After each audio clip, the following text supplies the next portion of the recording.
Okay. Yeah. Let's go. Okay, बिस्मिल्लाहिर्रहमानिर्रहीम। आज हमारा जो टॉपिक है वो है मैनेजिंग द वोलेटाइल डिमांड, और कोलैबोरेशन करनी पड़ेगी पब्लिक सर्विसेज के लिए। What kind of collaboration, various forms हैं, किसके कोई एडवांटेज हैं, किसी का कोई डिसएडवांटेजेस हैं, तो they only have to look at collaboration को from that angle.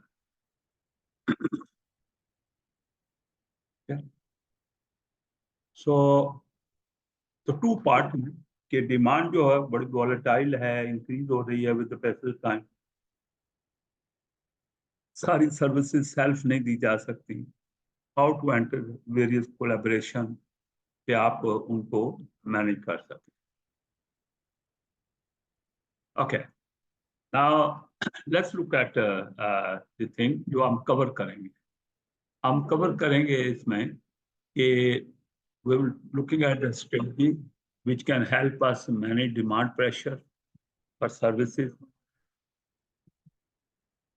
through influencing behavior, और जो यूजर्स हैं उनके बिहेवियर को इन्फ्लुएंस करना, एंड इन्वेस्ट टू सेव जो है स्ट्रेटजी अडॉप्ट करना, और डिस इन्वेस्टमेंट स्ट्रेटजी जो हैं चलवा लेते हैं, बहुत तेज साल को हल्का करा के चला लेते हैं। ओके, तो डिस इन्वेस्टमेंट की जो स्ट्रेटजीज हैं, जो प्राइवेटाइजेशन हम कहते हैं, that's to be looked at. इसी तरह we need to look at analyse the governance arrangement क्या हैं, और other practical implication of collaboration करेंगे अगर, तो उसके प्रैक्टिकल इम्प्लीकेशन क्या हैं which need to be considered. इसी तरह we have to look at the example of various collaborated governance arrangement and other practical implication of the collaboration। इसमें example देखनी है। पहले है कि we look at various form of collaboration, governance arrangement, and also look at the example of collaborative model which are being used to deliver services, and also दो तरह की organisation हैं जिनका जिक्र होगा। एक म्यूचुअल ऑर्गेनाइजेशन हैं और एक सोशल एंटरप्राइज कंपनी या उनके मॉडल हैं। तो ये अभी मैं कोई बात नहीं कर रहा म्यूचुअल ऑर्गेनाइजेशन किसको कहते हैं, तो वैसे जस्ट वैसे बात नहीं कर रहा, लेकिन जैसे कोऑपरेटिव होती है, राइट, जो मेंबर को बेनिफिट पहुंचाती हैं, तो एक ग्रुप को बेनिफिट उसके रिजल्ट में होते हैं। और वो ये चलाओ यार, जरा इसको थोड़ा सा हाई रख लेना ताकि, और इसको ऊपर कर दो। हाँ,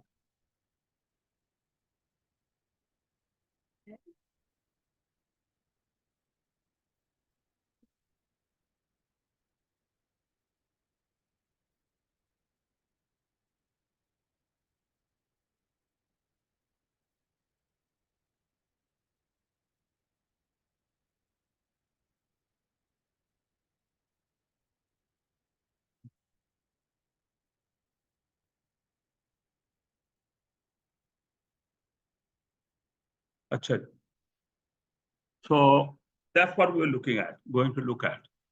ओके, सबसे पहले डिमांड की बात करते हैं, डिमांड प्रेशर की बात करते हैं फॉर सर्विसेज। तो इसमें एक पोर्टर 5 फोर्सेस का एक मॉडल है। आ, अब इसको अगर हम देखें तो ये इसमें 5 फोर्सेस क्या हैं। ये प्राइवेट सेक्टर का है, लेकिन we can see the thing through this for the public service policy as well. तो पब्लिक सेक्टर में भी कंपनियां बनती हैं, उसमें सर्विस देने की है, या डिपार्टमेंट भी सर्विस दे रही होती हैं।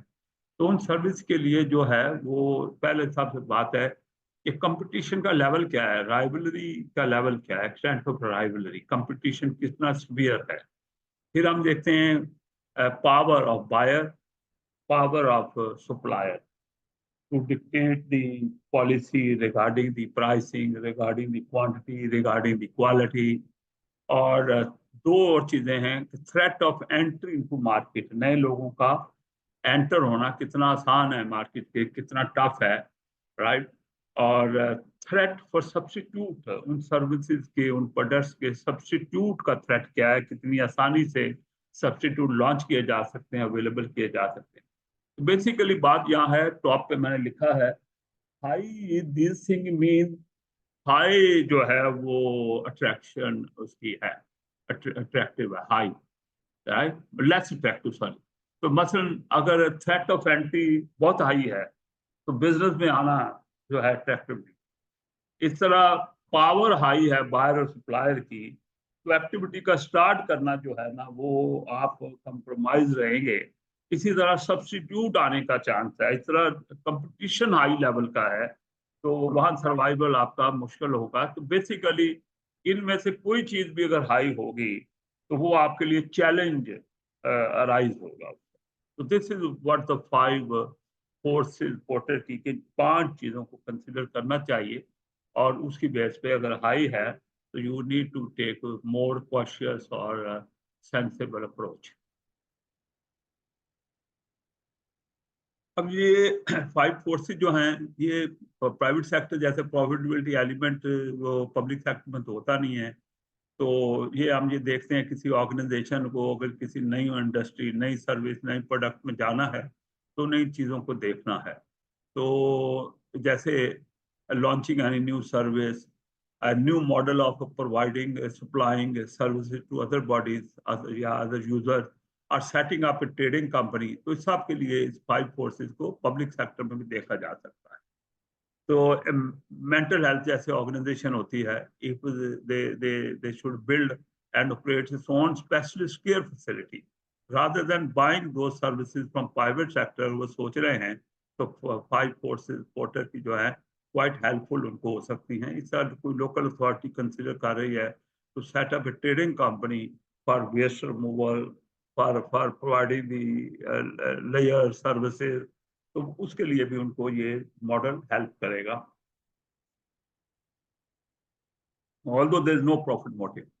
तो ये ही उसको रिपीट किया गया है, पोर्टर 5 फोर्सेस की रेलेवेंस है पब्लिक सर्विस में, although it is private sector model develop for the application private sector, लेकिन रेलेवेंस है, profitability not relevant to large part of public services, or still relevant when considering new services or provision of different through models.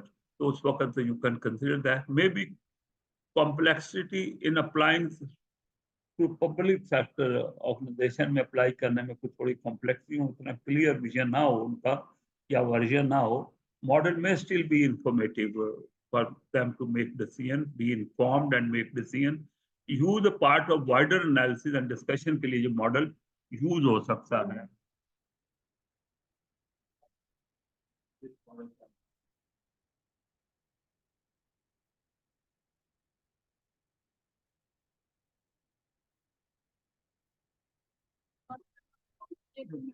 थोड़ा okay. So this is a Porter 5 course. Now we are looking at this यानी इसमें comparative advantage public services में उनको we need to look at. So we need to match the demand, which is a core problem. Increasing demand as to meet करना is a very much core problem. This arises as the resource income are often not linked to demand experience, और क्योंकि resource limited हैं और demand lead जो spending होती है that can seriously destabilise an organisation, finance को shake up कर सकती है। Where the demand is for statutory service, जो कंपल्सरी सर्विस होती है जैसे स्कूलिंग वगैरह है, this can squeeze the resources available for the function, क्योंकि उसमें स्टैट्यूटरी सर्विसेज में डिमांड बढ़ेगी तो वो तो पूरी करनी है, तो रिसोर्सेज में चले जाएंगे, अदर सर्विसेज के लिए you would not have enough money. For example, number of looked after children जो हैं rose by 22% between 2012 के अंदर। तो अब उससे ज़ाहिर है कि they cannot be ignored। तो अब जो उधर फंडिंग ज़्यादा होगी तो प्रॉब्लम दूसरी सर्विस के कट लगाना पड़ेगा। The demand for services tend to increase over time due to demographic changes, economic condition की up and down, consumer expectation जो होती हैं गवर्नमेंट सेक्टर से, और policy promoting choice, technology advancement जो आई है, for example in health treatment और ड्रग जो है टेक्नोलॉजी का यूज हो रहा है, and more accessible information about choices available to people to have these services from various sources. So resources do not increase, ये तो हमने पहले भी कहा है, but demand do increase. So there may be a time lag. कुछ में जैसे demographic are recognized and funding is made available to address this. जैसे public service organization are constrained by the current and future funding level में उनकी limitation है, हमने जैसे पहले कहा. तो अच्छा, ये जो यहाँ पे था ना ऊपर, ये बिटवीन के बाद क्लियर नहीं था कि क्या लिखा, बिटवीन 12 एंड 2022 की बात है जो अगले पैरा में चली गई है. तो ये एक डिकेड की बात इन्होंने की है, 22% इंक्रीज पहले पैरे में, 2012 से लेके 2022 तक जो इंक्रीज की बात की 22% राइज हुआ. राइट, तो हमने ये बात की है कि फंडिंग में शॉर्टेज है, कंस्ट्रेंट्स हैं, चैलेंजेस हैं, लेकिन डिमांड अराइज होती हैं, और स्टैट्यूटरी अगर सर्विस की डिमांड अराइज होती है तो अदर साइड पे सोर्सेज का यूज हो जाता है. At the same time policy में deliberately restrict other way of managing the situation, for example by placing a limit on clients maximum waiting time. ये हेल्थ में मोस्टली होता है कि बड़ा वेटिंग लाइन होती है लंबी वहाँ पे, तो उस पर हमेशा हर गवर्नमेंट कोशिश करती है कि उसको जरा कंट्रोल कर. जैसे फॉर एग्जांपल यूके में नेशनल हेल्थ जो सर्विसेज है कॉन्स्टिट्यूशन, उसमें लेट डाउन है कि वेट किसी पेशेंट का 18 वीक से ज्यादा किसी यानी जीपी ने रेफर करना होता है, जो आपका जनरल प्रैक्टिशनर वो रेफर करता है हॉस्पिटल को या किसी को, जिस दिन से उसने रेफर किया है उससे ज्यादा 12 वीक से ज्यादा वेट ना हो. तो लेकिन ये उससे भी ज्यादा जाते हैं, तो दैट्स चैलेंज. इस तरह होमलेस में उनको ये अलाउड है कि फैमिली को अकोमोडेट करने के लिए बेड एंड ब्रेकफास्ट में अकोमोडेशन प्रोवाइड कर दें, ताकि वो फौरी तौर पर उनको शेल्टर मिल जाए, लेकिन मैक्सिमम 6 वीक उनमें रख सकते हैं, बाद में उनको अप्रोप्रिएट अकोमोडेशन देनी है. तो दीज टारगेट जो हैं, लिमिट जो हैं, they are also put pressure on the availability of funds for other services.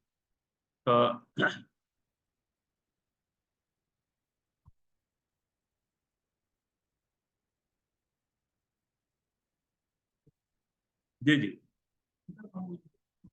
देखा ना, बैटरी में कंपटीशन में आती हैं सर्विसेज, कोई स्टैट्यूटरी है प्रेफरेंस प्रेफरेंस देंगी और दूसरी वाली निगलेक्ट हो रही होगी, कुछ पॉइंट पे बात हो. ओके,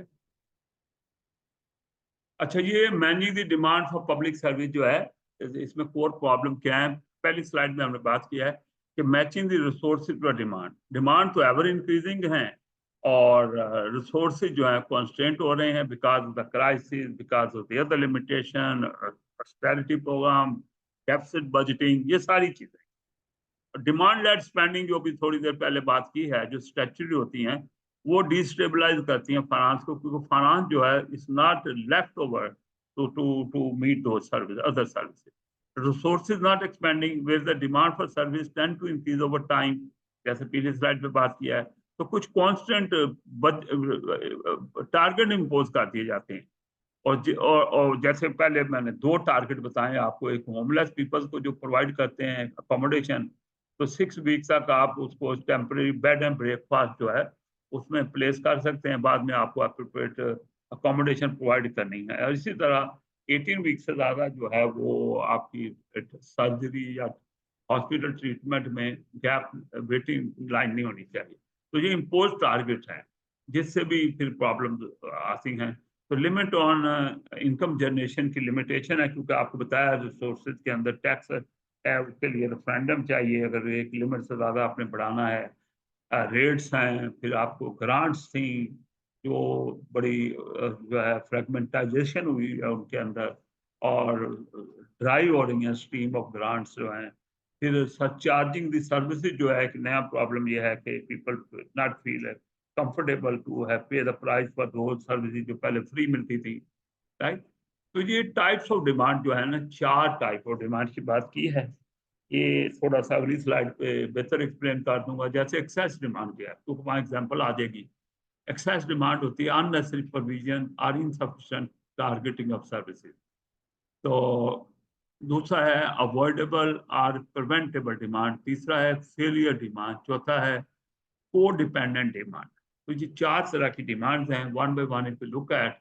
तो ये जो आपकी पहली डिमांड है एक्सेस डिमांड जो है अननेसेसरी प्रोविजन, इसमें देखें क्या है, ओवर प्रेस्क्राइबिंग समथिंग, राइट। लोग जाते हैं मेडिसिन लिखवा लेते हैं, वो 2 हफ्ते की बजाय डॉक्टर साहब ये आप महीने की लिख लीजिएगा, क्योंकि वो है कि चलो ये किस चीज़ की हैं, ये एंटीबायोटिक है, फ्लू की हैं, चलो घर में पड़ी रहेंगी। तो और गेस्ट आए हुए हैं, वो रजिस्टर नहीं है जीपी में, उनको मिल जाएगी। पर वे for unneeded care, unneeded care aid जो है कि वो चाहिए नहीं लेकिन वो प्रोवाइड कर दी जाती हैं। लैब टेस्ट एक्स्ट्रा करवा लिए जाते हैं और नीडेड नहीं है। और unnecessary length of stay in hospital, hospital में डिस्चार्ज होना चाहिए लेकिन वो चूंकि वहाँ पे कुछ फैमिली मेंबर समझते हैं कि यहाँ बेहतर मैनेज हो रहा है, हमारे पे स्ट्रेस नहीं है बीमारी में, चलो 2-4 दिन एक्सटेंड करा। हमारे यहाँ तो होता है बेड कार्ड होते हैं डिस्चार्ज करवाने, वहाँ डिफरेंट कॉन्सेप्ट है। वहाँ के बीइंग लुक्ड आफ्टर, उन्होंने काम पे जाना, सारी फैमिली बिजी है, चलो the patient is in safe hands for few more days. Okay, go ahead. For user, this may include 999 call जो है, ये इमरजेंसी कॉल होती है।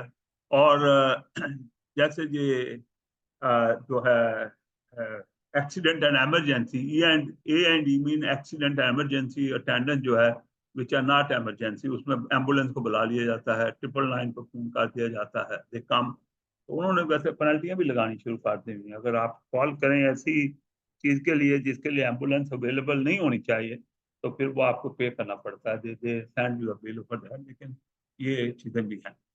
तो इसमें क्वेश्चन जो हैं इस रिलेटेड हैं, are there opportunity to get a better fit with what is actually needed by the citizen?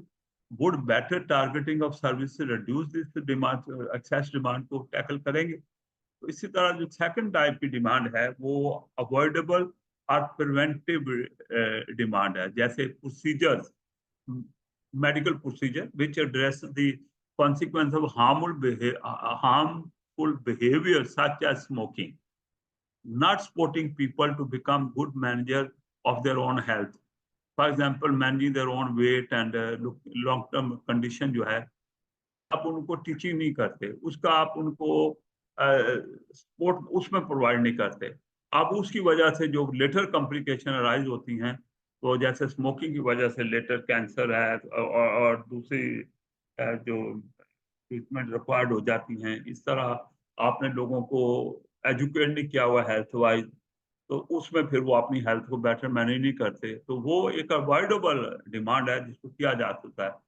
तो इसके लिए क्वेश्चन है, is the service demand arise from a certain behaviour, जैसे स्मोकिंग है, ड्रग है, is the demand arising from not intervening early enough, कोई चीज़ों को आप अर्ली इनफ इंटरवीन कर लें तो वो फिर नहीं उसकी डिजीज या वो सिचुएशन फेस करनी पड़ती, और वो फिर लॉट ऑफ जो है बच जाते हैं मेडिकल ट्रीटमेंट पे जो गवर्नमेंट के एक्सपेंसेस आने होते हैं। तो फेलियर डिमांड जो है, तो this is basically unnecessary referral और hand off by the front line staff. तो वो हालांकि डॉक्टर को मेडिकल हॉस्पिटल में रेफर नहीं करना चाहिए, लेकिन वो कर देते हैं, करवा देते हैं। मैं अपनी एग्जांपल देता हूँ कि मैं डॉक्टर गुप्ता थे मेरे वहाँ की थी, तो मैंने एक दफ़ा उनको कंप्लेंट की कि डॉक्टर साहब मैं आपको कई दिन से कई विजिट पे कह रहा हूँ कि मुझे पेन है, ग्रोइन पेन, ये बिल्कुल जो आपका इधर एज होता है तो इधर, मैं कह रहा बार बार कहता हूँ आप मुझे नहीं लेते सीरियस। कहता है कि इंडियन साहब भैया आपकी रॉयल ट्रीटमेंट करा देते हैं। उन्होंने एक पेन पकड़ा, कागज पकड़ा, किधर जॉब करते हैं, फलान जगह रीजन स्ट्रीट ऑक्सफोर्ड सर्कस, उन्होंने देखा हॉस्पिटल वहाँ पे आया, उन्होंने मुझे कहा चले जाइए। तो मैं चला गया, जैसे ही मैंने वो दिखाया तो उधर पैनिक क्रिएट हो, मुझे उन्होंने मेरे हाथ से ब्रीफ केस पकड़ लिया, फौरी तौर पे व्हील चेयर आई, मुझे बैठा दिया गया, व्हील चेयर पे मुझे लेके जनाब वो पहुंचे, सब घंटे के अंदर अंदर उन्होंने हर किस्म की मेरी ट्रीटमेंट चेक हो, सब उन्होंने कहा ठीक है ये रिपोर्ट आ जाएगी। तो डॉक्टर साहब के पास 2 दिन बाद मैं गया, तो कहते भैया कैसा रहा? मैं डॉक्टर साहब वो तो मुझे छोड़ ही नहीं रहे थे, कहते आप कहते हम आपका ख्याल नहीं रखते। तो this was this what is unnecessary. हालांकि वो मेरी तसल्ली के लिए he took this step, otherwise he was comfortable, कुछ नहीं आया। वो डायग्नोज क्या हुआ कि मैं वो ब्रीफ पे जो है ना 5-6 केजी का हर रोज एक तरफ ज्यादा उठाता, स्ट्रेच होती थी वहां, राइट। तो वो इसलिए वो, तो उन्होंने मुझे कहा छोड़ो यार, 1 महीना ब्रीफ पे ना लेके जाओ, फिर देखते हैं क्या, राइट। तो ये ओवर अननेसेसरी रेफरल है, hand off by front staff line, उसमें वो कहते हैं यार हम क्या, इनको भेज दो आगे, ठीक है। मल्टीपल असेसमेंट होती है, टेस्ट बेशुमार, इस डॉक्टर ने चेक किया, फिर दूसरे हफ्ते बुलाया, दूसरी टेस्ट करा लिया, तीसरा तो failure to respond first time to the request, जब जरूरत थी उस वक्त नहीं किया, डिले हो गया, जिससे फिर अराइज होगा जो है फेलियर सर्विस हो गई। Allowing a condition to worsen before treatment is given, treating complication arising after the initial treatment or surgery, surgery में प्रॉब्लम क्रिएट हो जाते हैं, फिर उसका इलाज शुरू हो जाते हैं। दिस इज फेलियर डिमांड है ये, कि सर्विस फेल हुई है जिसके रिजल्ट में ये अराइज हुई है आपकी डिमांड। तो इसके इसी तरह कोड डिपेंडेंट डिमांड है, which mean doctor knows best, ये हम समझते हैं यार डॉक्टर को सही पता है। तो ये रिलेशनशिप ऐसी डेवलप हुई है, हर बात पे डॉक्टर के पास पहुंचना है। Failing to build on the capability and resources of the client, yani patient जो है, to look after their own health where possible, as seeing the formal action uh, by a public sector provider यानी GP या hospital है as the right answer। हम ये समझते हैं बस डॉक्टर के पास जाना चाहिए, हॉस्पिटल जाना चाहिए। सेल्फ मेडिकेशन सेफ एरिया की वो लोग वो भी नहीं करते। हमारे यहाँ देखें ना, अक्सर हम लोग अपनी सेल्फ मेडिकेशन करते हैं, विच इज डेंजरस टू, अगर वो आप हाइपोटेंसी या डिफरेंट जो नॉर्मल पेन किलर ये वो आप जब करते हैं तो need to go to GP and doctor reduce हो जाती है हॉस्पिटल, राइट। तो उसको फिर वो लंबी लाइनें लगा के करते हैं कि यार यकीन करके ना इमरजेंसी में चले जाएं, तो आदमी कहता है यार 7-8 घंटे तक आपको कोई अटेंड ही नहीं कर रहा होगा, बैठे होते हैं, right. This is even Canada, US, UK, sorry मैं इनकी बातें कर रहा हूँ, राइट। तो वो कहते हैं कि ये जो है ना डिमांड इस तरह मैनेज होगी, क्योंकि वी कैन नॉट अटेंड, हर बंदा तो मुंह उठा के चला जाएगा अगर, तो वो कैसे मीट कर डील करे। तो this is what the various 4 type of demand. Okay, so next we are looking at the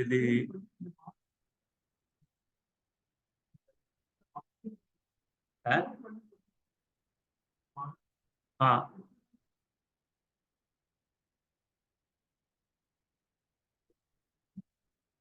मैं स्लाइड वापस, ये देखिए कोड डिपेंडेंस मतलब public service unintentionally promote dependency. जैसे हम डिपेंडेंट क्या हो गए कि डॉक्टर ही देखेगा तो ठीक होगा, हॉस्पिटल जाऊंगा तो मेरा इलाज, राइट। तो ये आपने टोटल डिपेंडेंसी उधर की हुई है।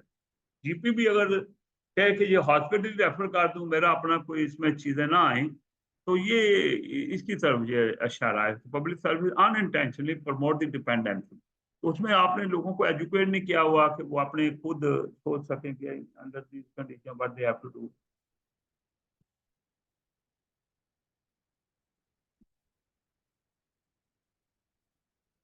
तो ये अभी तक हमने कहा डिमांड जो है ना ये ओवर राइजिंग रहती हैं, ये उसमें फिर टाइप पे हम चले गए। तो अभी भी volatility of demand and related spending, तो हमने ये पहले भी कहा है कि यूजर जो है ना वो पब्लिक सर्विस जो है ना वो ऑलवेज वॉलंटरी यूजर नहीं होते, उसमें कुछ स्टैट्यूटरी रिक्वायरमेंट भी होती हैं, स्पेशली हेल्थ वेलफेयर और सोशल केयर के अंदर जो है ना वो वॉलंटरी यूजर नहीं होते, उसमें आप स्टेट ड्यूटी बाउंड है कि उनको वो सर्विसेज वो केयर प्रोवाइड करने की। This mean the volume of demand for service can be very volatile, almost completely unknown. financial manager need to be aware of which service areas are most volatile so that the flexible budgeting can be developed in those areas wherever possible, so that the reserves are appropriated. Reserve है पिछले जो fund आपके बचे हुए are appropriated properly to ensure reserves are appropriate to ensure Genico fund enough and to ensure the budget can respond to the unexpected pressure and demand which whenever that arise. तो क्योंकि unknown भी है उसमें careful planning of revenue reserve, कहाँ आपने spending को support करने के लिए पहले पड़े हुए रेवेन्यू रिजर्व को यूज करना है for the volatile budget and cover the unexpected event unexpected demand that the organisation might not want or able to ensure again. For example, research by the Office for the National Statistics indicated that 500,000 more people have tried to get the GP appointment in mid to late February. तो ये एक उन्होंने circle देखा कि जिसमें 500,000 लोगों ने country wide जो है ना वो ज्यादा, तो फिर उन्होंने इसको सर्वे कंडक्ट किया, एक सैंपल पिक किया 4,494 पर्सन का ओवर द 2 पीरियड, 2 पीरियड उन्होंने लिए, नवंबर 22 से 8 मई तक, सेकंड पीरियड वाज 15 to 26 फरवरी। तो इन फरवरी वाला जो था उसमें 35% respondent tried to make an appointment with their GP जो है जनरल प्रैक्टिस जो होती है, which amount to roughly 18.3 million people. जब उसकी population workout की गई तो 18.3 million. This was an increase of 500,000 over the previous period, when 17.8 million people tried to make the doctor appointment. The aim of the survey was to track the participants across the 2 periods in order to understand how pressure such as the cost of living crisis and difficulty accessing the National Health Service had impacted them इस period में। जब तो weather condition होगी, इस सर्दियों का weather है जिसके अंदर उन्होंने टुवर्ड द एंड होता है, ये बड़ा डेंजर बात दफा होता है कि लोग समझते हैं कि वेदर चेंज हो गया, हमारे यहाँ भी होता है कि लोग केयर नहीं उसको कर रहे होते, तो दैट्स व्हाट आप एक क्रिएट हो जाता है, एक वायरस हम कहते हैं आया हुआ है, सब बीमार हो रहे होते हैं, तो ऐसा पीरियड था। तो उन्होंने देखा कि ये बिल्कुल अनएक्सपेक्टेड थी, अननोन डिमांड थी जो अराइज हुई इस पीरियड के अंदर। पर point is certain are very volatile, almost completely unknown demand भी आ जाती है कुछ सर्विसेज, उसके लिए फिर आपके पास रिजर्व फंड होने चाहिए ताकि ये जो अनएक्सपेक्टेड प्रेशर डिमांड को आप मैनेज कर सके अप्रोप्रिएट यूज के साथ। तो ये बेसिकली इसका मैसेज इस पेज का ये। ओके, तो ये दोबारा हम बात कर रहे हैं पिछली स्लाइड की, use of public services not always voluntary. कुछ लोगों की जो है वो स्टैट्यूटरी रिक्वायरमेंट लीगल कंपल्सरी होती है चीजें, डिमांड में भी वॉलेटाइल और इवन अननोन समटाइम, ये भी पिछली स्लाइड पे हमने बात की है। Manager must identify which service most vulnerable to the volatility change के अंदर, ताकि उसके लिए फंड अप्रोप्रिएट किया जा सके। रिस्पॉन्ड विद फ्लेक्सिबल बजटिंग उनको करना चाहिए and use of reserve where necessary, पिछले फंड बचे हुए हैं उनका इस्तेमाल भी उस वक्त करना चाहिए। The service most affected include the health, housing and welfare benefit. इसी का कहा गया था कि ये वॉलंटरी नहीं होती, ये बाई फोर्स आ जाती हैं, इम्पोज हो जाती हैं, ये इस कंडीशन की वजह से ये लोगों की डिस्क्रिप्शन पे नहीं होती कई सर्विस।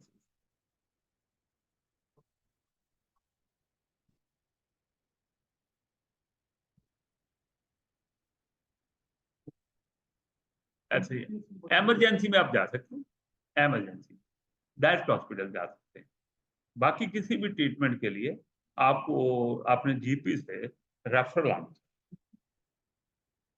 है।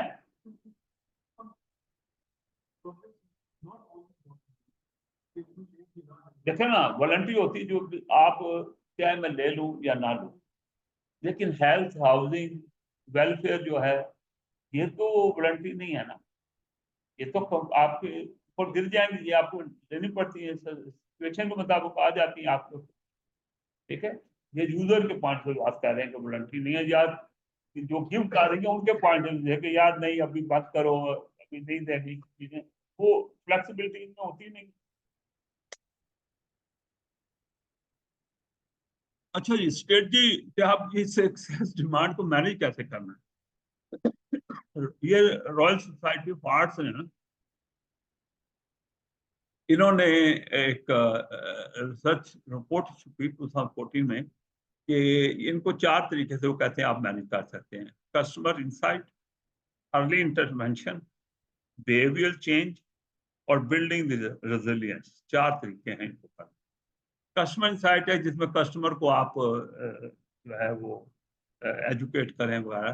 तो using the tool such as user panel, customer journey mapping, जिसमें है कि 4 स्टेप में कस्टमर अपना खासकर पेशेंट की बात भी अगर मैं करूं, awareness, consideration, decision and retention. तो ये जर्नी जो होती है 4 स्टेप पे होती है। तो वो अवेयर हो और वो उसको फिर कंसिडर करे और फिर उसका डिसीजन मेकिंग कर ले, फिर उसको उसके जो आफ्टर फैक्ट हैं या उसका लेसन लर्न है उसको। इस तरह एनालिसिस ऑफ डाटा सेट और रिस्क स्ट्रेटिफिकेशन। रिस्क स्ट्रेटिफिकेशन है assigning health risk to a patient. जैसे अब आपने सुना होगा कि लोग कहते हैं कैंसर की स्टेज 4 आई या 3 आई, तो वो असाइन करते हैं कि आपकी स्टेज ये है, आपकी स्टेज ये है। तो इस तरह बीमारियों के अंदर भी तो ये कस्टमर की इंसाइट जिससे वो लेते हैं, जिससे they can manage the demand. Early intervention ये है कि moving upstream in intervention to avoid more costly downstream reactive intervention. तो रिएक्टिव होती है जब सिचुएशन कॉज हो जाए तो फिर आप कर रहे होते हैं। तो जो दूसरा है प्रोएक्टिव। प्रोएक्टिव ये है कि आप उस रूट कॉज को पहले ही एड्रेस करने की कोशिश करें। जैसे सर्दियों में वो फ्लू शॉट लगा देते हैं, फ्लू शॉट लगा देते हैं, राइट। तो उसमें उनकी कॉस्ट आ गई, लेकिन बाद में जो है वो पूरा 3-4 महीने में जो फ्लू टाइप चीजें आती हैं वो बच जाती है। ठीक है।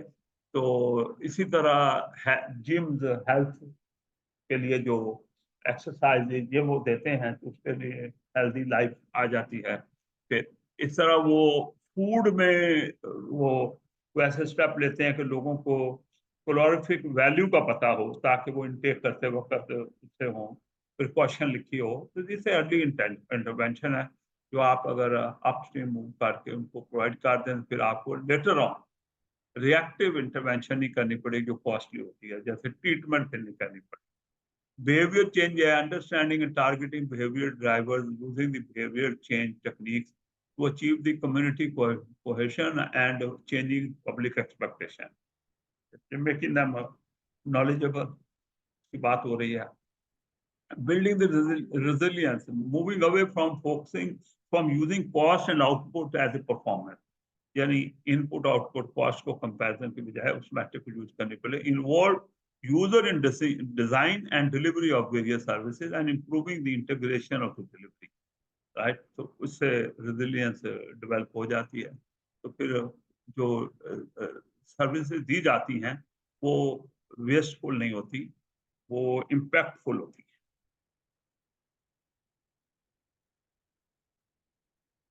तो ये 4 पॉइंट हैं आपने जो स्ट्रेटजी ऑफ मैनेजिंग डिमांड में है, they were identified by the Royal Society of Arts की जो research report.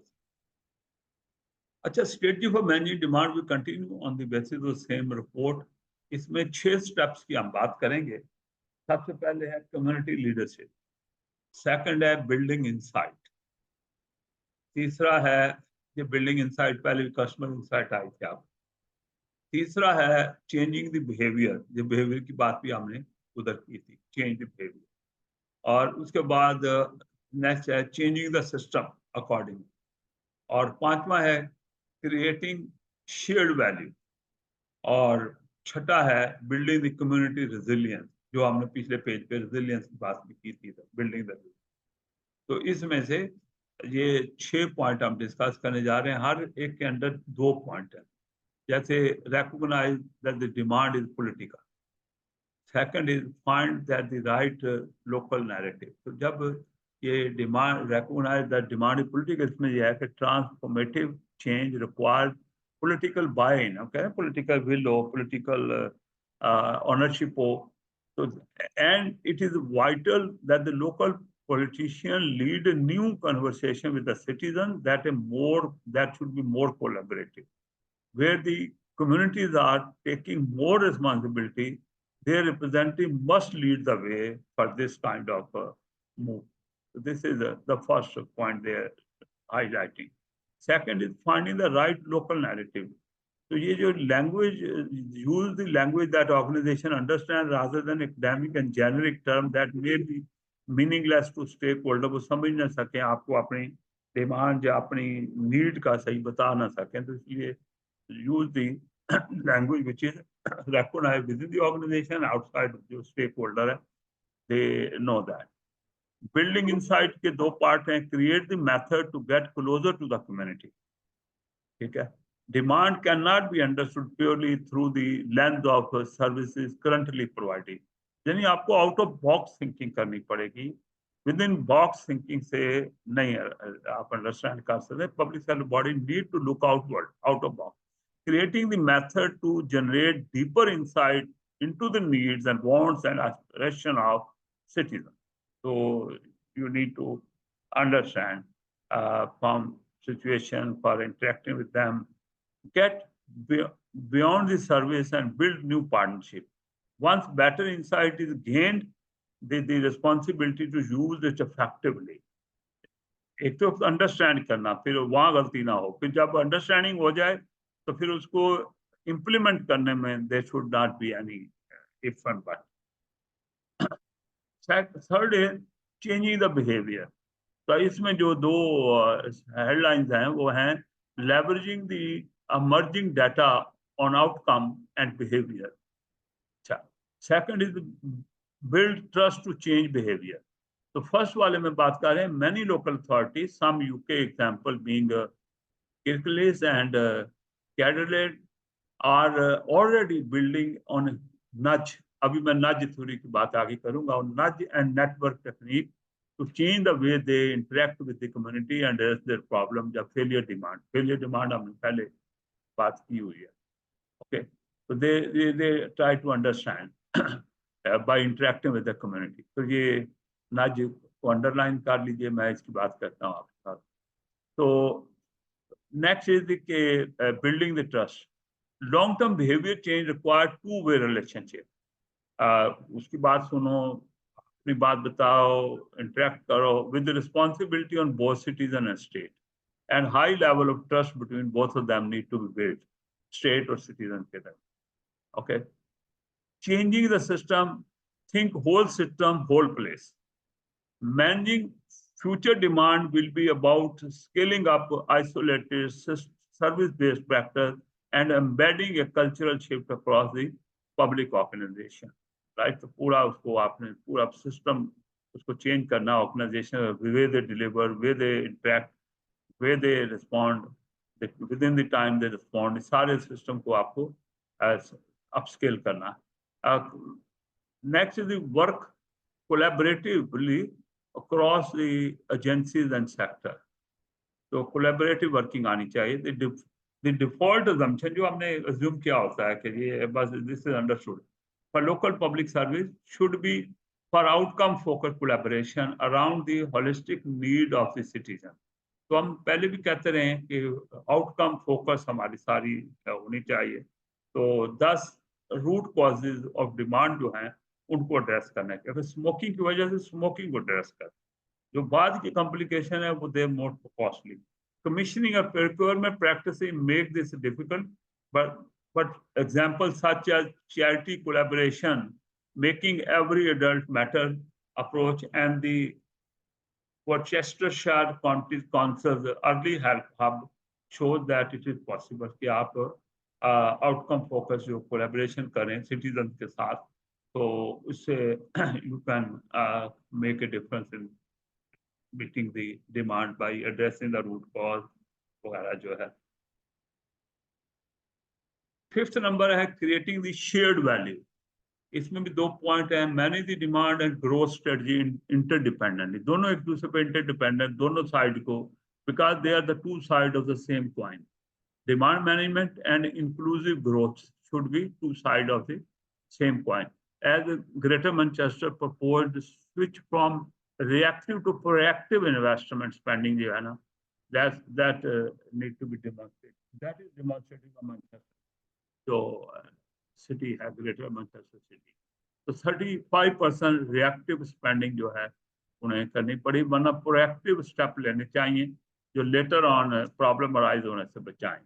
Use the market shaping and procurement to support the community. The public service यानी social value act जो है and procurement changes from 2015 offer an opportunity to manage demand through more targeted and collaborative commissioning. Commissioning होता है arrangement करना, जैसे हम contract को कुछ चीजें दे देते हैं, तो focus on community benefit and value as well as the price as well. Benefit और price costly तो नहीं है, value for money भी है, so that is to be looked at. So finally here is the community resilience, building the community resilience, जो हमारे एक slide में 4th पॉइंट था. Engage the community in co-designing and commissioning the services. जो services होने चाहिए उनकी designing में उनकी से हो, उनको इन्वॉल्व करें. Transformative demand management and long-term transformative change in public service cannot happen without truly engaging and enrolling the community in design and delivery of service, or build the coalition between the business, public service and society. ये मुख्तलिफ organ हैं society के जिनको वो कह रहे हैं कि आप शामिल करें. The role of private and social sector in managing demand is key. Being in work with the single best tool of demand management and responsible employment practices, living wages and skill development are all advocated. इन सब को promote किया जाता है as a way for the private sector to support this agenda. Have a partnership with the private sector जो particularly social causes रखते हैं और उनको ताकि you can have funds from them, support from them, resources from them to manage it. अच्छा, ये अब हम उसी को समराइज कर रहे हैं इसमें. Strategy for managing demand में identified shift from public service organization being just deliverer of services, right? तो उससे हटा के उसको डिजाइनिंग में भी आना चाहिए. Move to citizen involvement in design of service and outcome. The theme to engage with the community. ये 6 स्टेप हमने जो पीछे डिस्कस किए उन्हीं की बात हो रही है, ब्रीफली बात हो रही है. Community leadership to engage political buy-in, use the right language. 2 steps हमारे वहाँ पे. Building insight through network and partnership, and change behavior through nudge behavior and building the trust. ये मैं nudge की आगे बात करनी है. Changing the system, holistic and collaborative approach लाएं इसमें. Change system को change करें, holistic collaborative approach लेके आए. Create the shared value, manage the strategies interdependently. 2 parts से हमने कहा था, दोनों को they are the two sides of the same coin. So building the community resilience, engage the community and build the coalition between the private sector organizations, society or civil side जो है, जो कि public side है. So there is now we are looking at the influencing behavior in more. तो दूसरा nudge theory, 2 चीजें हम देख रहे हैं इसके अंदर. सबसे पहले बिहेवियर को इन्फ्लुएंस करना. Some demand for public service is difficult or impossible to control, especially for things like emergency healthcare or crisis management, such as pandemic, flu or flooding. ये इनको कंट्रोल आप नहीं कर सकते. ये राइज पेंडेमिक होते हैं, जो ये वायरल आ जाता है, जैसे कहते हैं कि वायरस आया हुआ है. For certain services, however, pricing policy can be used to manage the demand by disincentivizing the use. Price रखें तो लोग carefully use करते हैं. One example is availability of cemetery space for burial. वहाँ पे ना ये उन्होंने लोग, अब हम सोचते हैं कि मरने पे तो कंट्रोल नहीं है, लेकिन उन्होंने इसको जो cemetery में स्पेस देते हैं बहुत एक्सपेंसिव करते हुए चार्जेस लगा दिए हुए हैं. उसकी रीजन है. Some local authorities are using high pricing strategy to minimize the demand for their limited resource, जो कि land है, जो कि cemetery provided है, and encourage cremation instead. बरी ना करें, उनको आप जलाएं. तो चूंकि जिनमें रिलीजियस रिस्ट्रिक्शन नहीं है, they choose that to save this cost of buying the space in cemetery per year. Some are using differential pricing to ensure the local people receive more favorable pricing. Right? तो वो difference create कर देते हैं, जैसे कुछ type के लोगों के लिए लो प्राइसिंग है, बाकियों के लिए जनरल प्राइसिंग है, तो इस तरीके से भी डिमांड को कंट्रोल करते हैं। तो नज थ्योरी क्या है? Nudge theory is about a range of techniques designed to change people's behavior. The nudge aim to influence people to make better decisions. For example, changes approved by UK government in 2021 mean it is now a legal requirement for a larger cafe, restaurants, and takeaways to display calories information of non-pre-packed food and soft drinks. तो वहां पे export वो देते हैं, packing उस वक्त ही करते हैं, तो वो तो वो कह रहे हैं कि इसके ऊपर भी वैल्यू लिखेंगे, इसमें कितने कौन सी कैलोरी है, राइट, इसकी फैट वैल्यू क्या है, इसकी मुख्तलिफ शुगर वैल्यू क्या है, इंग्रेडिएंट जो है उसके बारे में लिखेंगे, इसमें इतने कैलोरीज हैं, ताकि people should be becoming knowledgeable and they should be able to look after their care. This legislation by aim to ensure people can make more informed, healthier choices when eating out or ordering takeaways. So this is the theory, which is the nudge theory. इसके जरिए आप behavior को change करते हैं। हाँ?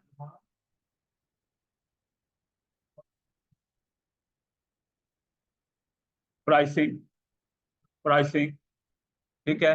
Making the people part of the community, the decision making में make them part of that, जिसमें वो they will understand कि यार ये तो बड़ी कॉस्टली सर्विस है, इसको इस हद तक कर दें, इस हद तक ना करें, वरना उन्होंने एजिटेट करना है।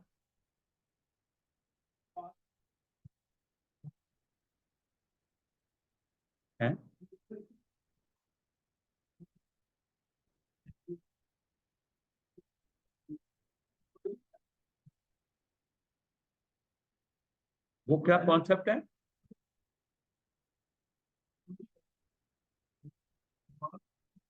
तो किसी एक पे बात कर लें, तो वो किसकी बात करते हैं अभी? तो सिस्टम चेंज होगा, उससे डिमांड कंट्रोल मैनेज हो सकती है। शेयर्ड वैल्यू, हाँ, जिम्मेदारी लें वो भी अपनी हेल्थ मैनेजमेंट करने की, क्या इससे प्रॉब्लम लाएंगे। इतने मेड, जैसे ये आपका जो नाइट थ्योरी है, इसमें दे आर टेलिंग दैम कि भाई ये जो आप 2 पाव दही लेके, 2 भले की प्लेट लेके तुम खा रहे हो, उसमें तुम्हारे अंदर कैलोरी कितनी जा रही है, ये तो उसको पता ही नहीं। वो तो लाएगा जब स्टोर से, तो उसे पता है इसमें कैलोरी कितनी है। ये जो ओपन ले रहे हैं, 2 शवारमा दे दो, ये दे दो, पता ही नहीं इसका क्या होना है। अगर उसमें पाबंदी लगा दी उन्होंने कि भाई इस पे कैलोरी वैल्यू बतानी है,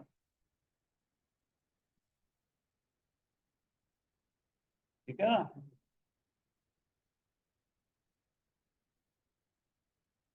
अच्छा जी, ये influencing demand not possible, some demand are not possible to influence, जैसे नेचुरल डिजास्टर की वजह से लोगों को रिलीफ चाहिए, आप कैसे उसको इन्फ्लुएंस कर सकते हैं। Changes can be used for some, charging can be used for service, वो हमने वर्क बुक 2 में पढ़ा था। चार्जिंग करोगे, लोग उसको केयरफुली यूज करेंगे, राइट।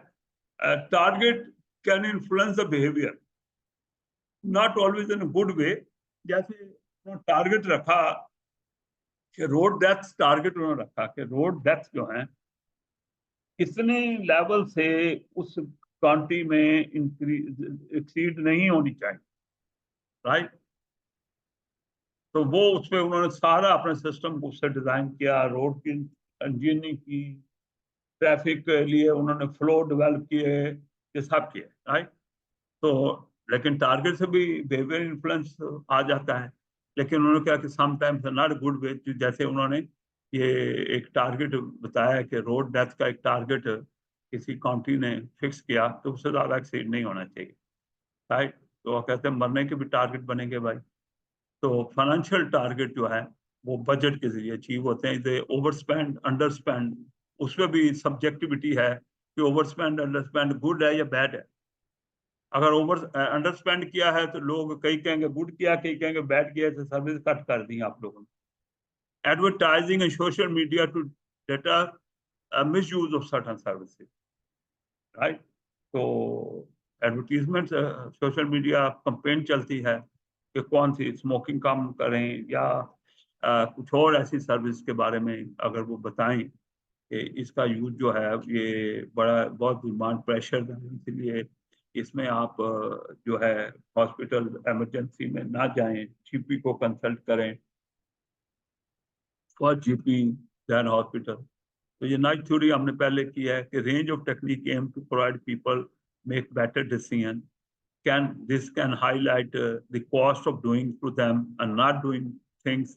उनको कुछ चीज नहीं करेंगे उसका अल्टीमेट इम्पैक्ट क्या आएगा। Favor user to alternative source of help or service, so this is attract guide them towards the alternative जो अवेलेबल हो सकते हैं उस वक्त, इंस्टेड ऑफ जस्ट जो एक रूटीन यूज किया जाता है उसके बजाय। ओके, ये अब हम बात कर रहे हैं कि इन्वेस्ट टू सेव स्ट्रेटजी जो है। तो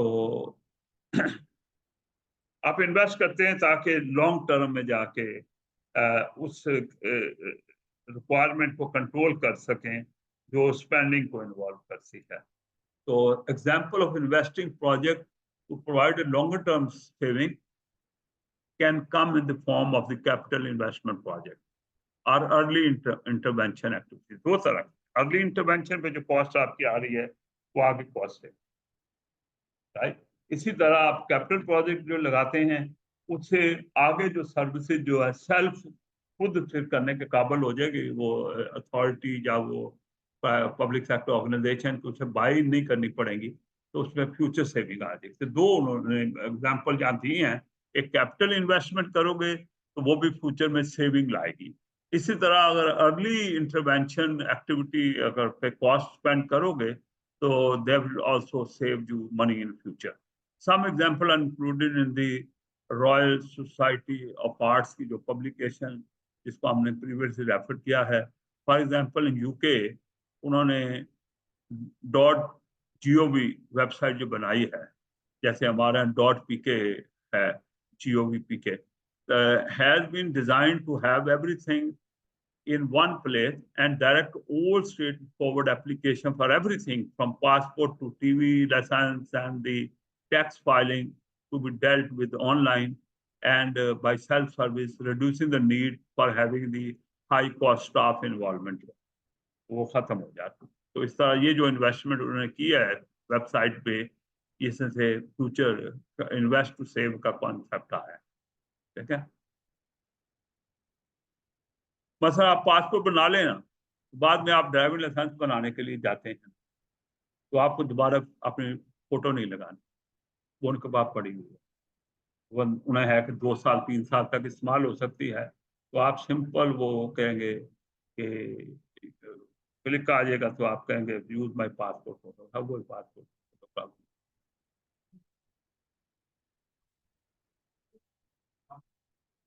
क्या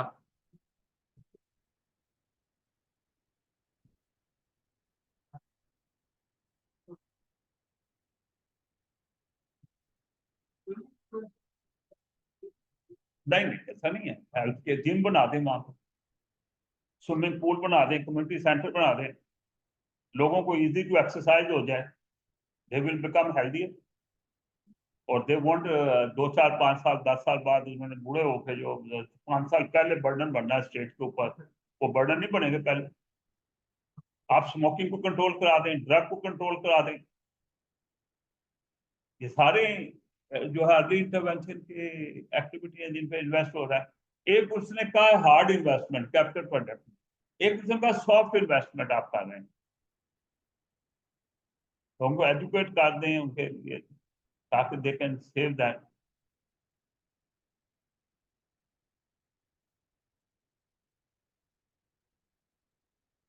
मैंने अर्ली इंटरवेंशन की एग्जांपल आपको दी है कि नवंबर में फ्लू शॉट लगा दें, बंदे को फ्री लग दे, सारी जितने उसने बीमार 5 6 दफा होना था 3 महीने में बचत हो जाएगी, सारी कॉस्ट स्टेट की सेव हो जाएगी, लाइनें जीपी पे रिड्यूस हो जाती, वैसी चीजें LD intervention.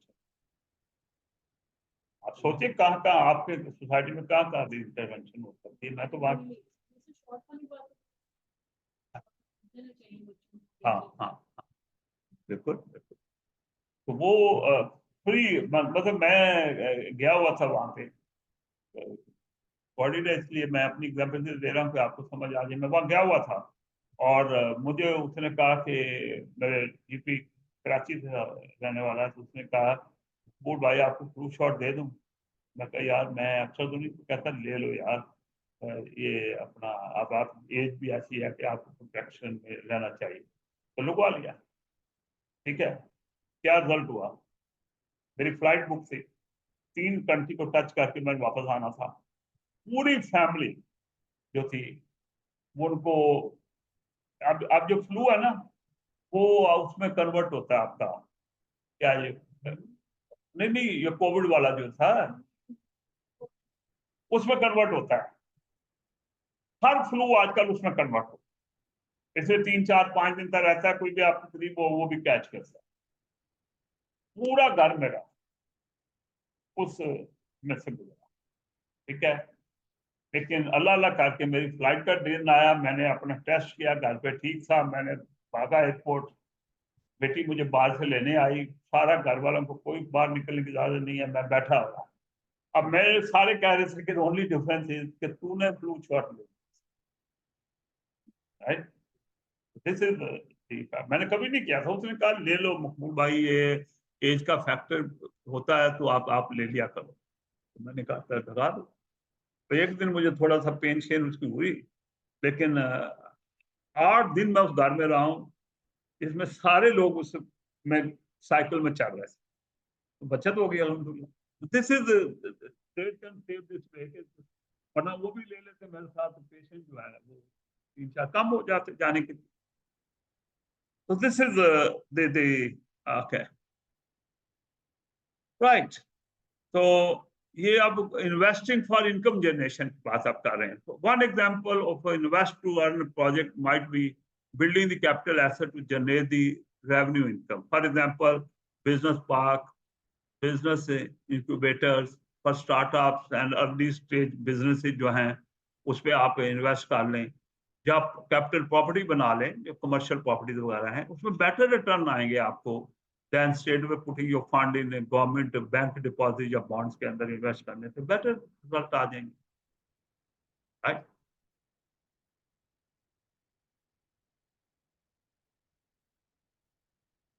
Invest to save strategies, ये भी पीछे जो पड़ा है उसकी समरी हो रही है।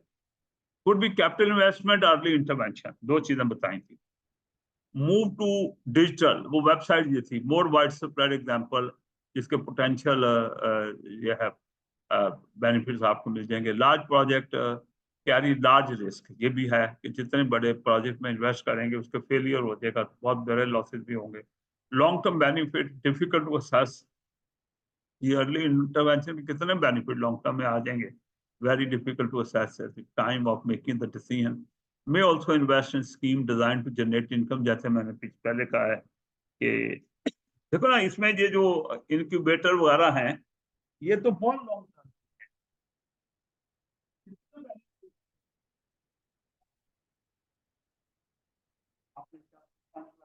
लगा दिए, उससे कितनी रेंटल इनकम हो जाएगी, ऐसा बात है। रेंटल रेट कैन बी भैया। तो इस स्लाइड पे हमने दोनों बातें की हैं, इन्वेस्ट टू सेव भी, इन्वेस्ट टू अर्न भी। अच्छा, डिसइन्वेस्टमेंट स्ट्रेटजी की बात कर रहे हैं हम, ठीक है, जिसको प्राइवेटाइजेशन कहते हैं। Privatisation of previously state owned assets our industry जो है, ये डिसइन्वेस्टमेंट की बात कर रहे हैं। जैसे आप देख लें कि अगर प्रीवियसली स्टेट ओन्ड एसेट में स्टील मिल है आपकी, राइट, और आपकी बेशुमार इंडस्ट्री के यूनिट्स हैं जो गवर्नमेंट में चलते रहे हैं, लॉस मेकिंग है, राइट। तो motivate motive motives are basically were political as well as economic. एक है कि government should come out of political, government should come out of the business, it's not none of the government business, government job to run business, ये political है। दूसरा है कि यार losses हो रहे हैं, पीआईए लॉस में जा रहा है, स्टील मिल लॉस में जा रही है, फला यूनिट लॉस में जा रहा है, पीको लॉस में जा रही है। तो वो इकोनॉमिक रीजन है कि इकोनॉमी, एफिशिएंसी, कंपटीशन, इन्वेस्टमेंट जो है, दैट टाइप ऑफ कॉन्सेप्ट काम दिन जब इकोनॉमिकली सोचते हैं। तो डाउन साइड क्या है डिसइन्वेस्टमेंट की, कि loss of confidence in services. जो सर्विस कर देता प्राइवेटाइज, लोग कहते हैं यार उसकी क्वालिटी सफर कर जाएगी, वो रेगुलरली मिलेगी नहीं, राइट, शॉर्टेज आ जाएगी। और लॉस ऑफ कंट्रोल जो है, यानी उसमें ऐसे लोग भी आ सकते हैं उसमें जो जिनकी ओनरशिप नहीं होनी चाहिए, आपके नेशनल इंटरेस्ट कॉम्प्रोमाइज हो सकते हैं, जैसे फॉरेन ओनरशिप की बात की गई है। जब पीटीसीएल को किया जा रहा था ना, ऐसी स्लॉट इन्वेस्टमेंट कर रहा था, तो उस वक्त ये बहुत हमने सुना था कि जनाब ऐसे स्ट्रेटेजिक एसेट को आप दे देंगे तो आपके जो क्या है फॉरेन डोमिनेंस में आ जाएगी, आपके इंटरेस्ट कॉम्प्रोमाइज नेशनल हो जाएंगे, profit need of the private sector महंगी हो जाएंगी चीजें, because they will add their profit there. Impact on and resistance of the workforce जो है, वर्कफोर्स जो है पीआईए क्यों नहीं हो रही, उसमें बहुत सारी वर्कफोर्स का मसला है, स्टील मिल में वर्कफोर्स का मसला है, राइट, कि वर्कफोर्स का क्या बनेगा, उन्हें ले ऑफ करना पड़ेगा, उन्हें घर भेजना पड़ेगा, राइट। तो दैट इज द थिंग। इसमें पॉलिटिकल रीजन भी आ सकती है और फाइनेंशियल भी ऊपर जो बात की गई है। Some safeguard in legislation, regulation can be available to cut down this downside, को reduce करने में कुछ आप काम कर सकते हैं, right? Cessation of some services with third or private sector picking up the demand. यह है कि कुछ एरिया में आप वो सर्विस को क्लोज डाउन करें, रिड्यूस करें, ताकि प्राइवेट सेक्टर जो है उसका लीड ले और डिमांड शिफ्ट हो जाए। Non statutory service most heavily affected, जैसे community health service, library, cultural services जिसमें थिएटर हैं, और leisure and sports services including parks वगैरह जो हैं, कम्युनिटी पार्क्स वगैरह जो हैं, तो वो अगर प्राइवेटाइज करेंगे आप तो उस पर ज़रा थोड़ा ज़्यादा चैलेंजेस आ जाएंगे। Creation of community interest company बना दें, म्यूचुअल बना दें, ऐसी सर्विस के लिए आप ये सोचें। अभी मैं आता हूँ कम्युनिटी इंटरेस्ट कंपनी और म्यूचुअल किसको कहते हैं, तो इनके जरिए ये आप कर दें, ना दें प्राइवेट सेक्टर टोटल को। सेलिंग ऑफ सरप्लस एसेट जो है to reduce the running cost and create the hospital receipt for reinvestment. Selling the surplus asset to reduce the running cost, right, and create capital रसीद। ये पैसे जो है ये capital रसीद बन जाएंगे, इनको री इन्वेस्ट करें उन जगह पे जहाँ पे गवर्नमेंट को ओनरशिप रखनी चाहिए, तो दूसरी चीजों से निकल जाए बात।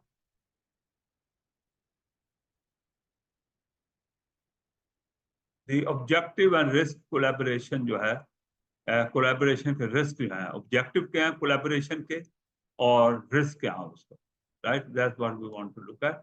There are ongoing pressure to reduce the cost of public service, UK में भी अदर कंट्री में भी, कि यार ये गवर्नमेंट को इनसे निकल जाना चाहिए, क्योंकि रिसोर्स लिमिटेड हैं, डिमांड ग्रो करती हैं, उसको प्रेशर बहुत है। Also demonstrate good value for money for public pressure, जो पर्स है उस पर भी बेहतर इस्तेमाल के लिए जरूरी है कि गवर्नमेंट इन चीज़ों से निकल जाए। और अब इसके लिए ग्रेटर एम्फसिस दिया गया है कोलैबोरेशन क्रिएट करने, कोलैबोरेशन क्रिएट करें, particularly between the organization providing public services and support to the public service organ। एक तो वो public sector service, public service provider, या वो पब्लिक सर्विस प्रोवाइड करने के लिए सपोर्ट प्रोवाइड करती है, has come about as a result of, ये 7 पॉइंट्स नीचे मेंशन किए गए हैं जो इस कोलैबोरेशन के अराउंड घूमते हैं। Statutory and social responsibility, number one, yani which the public sector has no choice but to deliver. For example, assisting a community to recover from a significant flood or bailouting a major bank during the financial crisis. अच्छा, हमारे यहाँ तो लोगों को पैसे डूब जाते हैं, वहाँ अगर कोई बैंक वगैरह कोई डूब रहा हो तो उसको गवर्नमेंट रेस्क्यू पैकेज दे देती है ताकि वो लोगों के पैसे इस तरह ना इफेक्ट हों, वो सर्वाइव कर जाए। और वो तो ये एक स्टैट्यूटरी और सोशल रिस्पॉन्सिबिलिटीज हैं जिस पे फिर आपको गवर्नमेंट को रोल प्ले करना पड़ता है। increasing public expectations. For example, regarding public health, choice of education provider, ease of access to various services, ये public expectation, right? तो उसे meet करना है. Integration of service to individual, that often involve many different partners. For example, the multi-agency approach required to safeguard the vulnerable children and adults. बस उसमें आपके educational institution भी involve होंगे, work जो एम्प्लॉयमेंट प्रोवाइड करते हैं वो लोग भी इन्वॉल्व होंगे. तो ये एक मल्टी एजेंसी अप्रोच होती है. कुछ सर्विसेज को इंटीग्रेशन अगर आप प्रोवाइड करनी है, तो जैसे एग्जांपल जहाँ दी है कि vulnerable children and adult. Adult होते हैं जो बूढ़े हैं, उनको जो है वो मिसट्रीट किया जाता है या उनको एक्सप्लॉइट किया जाता है या उनके साथ जो है ह्यूमन ट्रीटमेंट नहीं की जाती. सब वल्नरेबल चिल्ड्रन होते हैं जी, जो डिपेंडेंट होते हैं, ऑर्फन हैं, हाउसेज में रहते हैं. तो इस तरह, तो बल्कि वल्नरेबल अडल्ट में ये इनकी नन्स वगैरह भी आती हैं. चर्चिज में बहुत अब्यूज हुए हैं. तो ये सारी उसमें मल्टी एजेंसी अप्रोच जो है रिक्वायर्ड है ऐसे ऐसे चीज़ों को एड्रेस करने के लिए. An overriding requirement to protect the public purse जो है उसको, and do this in a transparent and accountable way, कि आप जो है वो एक राइट प्राइस पे राइट सर्विस प्रोवाइड हो. और गवर्नमेंट बेशक चार्ज नहीं भी हो रहा, तो government is not, funds are not being, taxpayer money is not being wasted. Limitation in traditional public sector commercial approach and capability. Limitation होती है, कमर्शियल अप्रोच नहीं होती पब्लिक सेक्टर में, कैपेबिलिटी कम होती है. Including risk of sufficient expertise in effective contract management. ये contract various government organisation करती हैं, लेकिन कॉन्ट्रैक्ट में लॉसेज उठाती हैं, लिटिगेशन हो जाते हैं, स्टॉकअप हो जाते हैं. तो ये एक कमर्शियल अप्रोच मिसिंग है, कैपेबिलिटीज मिसिंग होती है. कोलैबोरेशन में जाएंगे तो ये चीजें कैसे हैंडल करेंगे. Fiscal consolidation to the balance to balance the deficit. जिसमें this is driving the need to determine who is responsible for public service. ये बहुत क्लियर कट होना चाहिए ताकि फेलियर हो तो रिस्पॉन्सिबिलिटी फिक्स की जा सके. लोकलिज्म एजेंडा है and change the local central government relationship and local central government reorganisation. तो इसमें ज़्यादा सर्विसेज कम्युनिटी को, लोकल कम्युनिटी को इन्वॉल्व करके देनी चाहिए. उसके लिए आपको ये सारा रिलेशनशिप स्ट्रक्चर जो है, रीऑर्गेनाइजेशन जो है रिक्वायर्ड होगी. तो लोकलिज्म की बात पहले भी हम कर चुके हैं, दोबारा आज करूंगा मैं आपसे.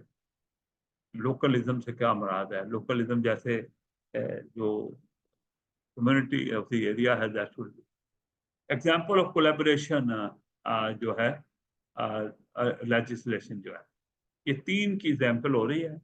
एक यूके की लोकल अथॉरिटी की बात हो रही है, एक पुलिस डिपार्टमेंट्स की बात हो रही है, और फिर police, fire and rescue, ambulance service की बात हो रही है. तो इन्होंने कोलैबोरेशन किया है. ये लोकलिज्म की बात मैंने की थी. लोक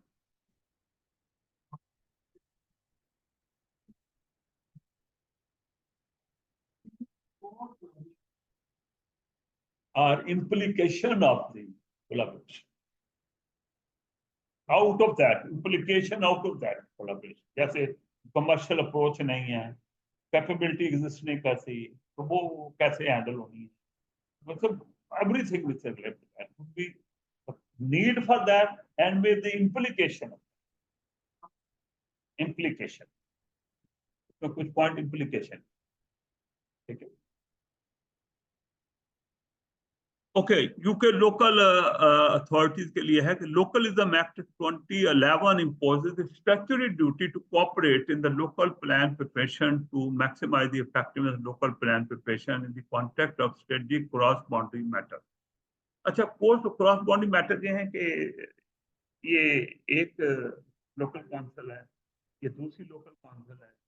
तो कुछ बॉर्डर लाइन एरिया में होते हैं कि people may be having a easiness to go to this hospital rather than this hospital which is little far away, right? इसी तरह पुलिस स्टेशन होते हैं, एम्बुलेंस, फायर एम्बुलेंसेज हैं. तो यहाँ पे इस एरिया में हमें कोलैबोरेट करना ताकि लोग सफल हैं, राइट? जैसे हमारे यहाँ बड़ी, आपको सही एग्जांपल दे दूं, अगर हमारे थाना की बाउंड्रीज होती है, क्या हाल होता है जब बाउंड्री पर लोग रह रहे हो, वो कहते हैं तुम्हें वो थाना लगता है. वो कहते तुम्हें वो थाना। दैट्स व्हाट जो क्रॉस बॉर्डर प्रॉब्लम है वो। मैंने आपको एक एग्जाम्पल पाकिस्तान से एक ऐसा बता दी। इस तरह हर सर्विसेज में चीजें आ सकती। कम्युनिटी सेंटर इनका साथ बना हुआ, चाहे हर चीज है, और इनका थोड़ा सा जरूर है, राइट। अब ये इसमें नीड के टू गेट लोकल प्लान की प्रिपरेशन। तो लोकलिज्म का मतलब है कि सर्विसेज में लोगों को उनकी नीड्स को इन्वॉल्व करते हुए इफेक्टिवनेस को मैक्सिमाइज करें। पुलिस में police reform and social responsibility act 2012 जो है 11 जो है, keep collaboration opportunity under review.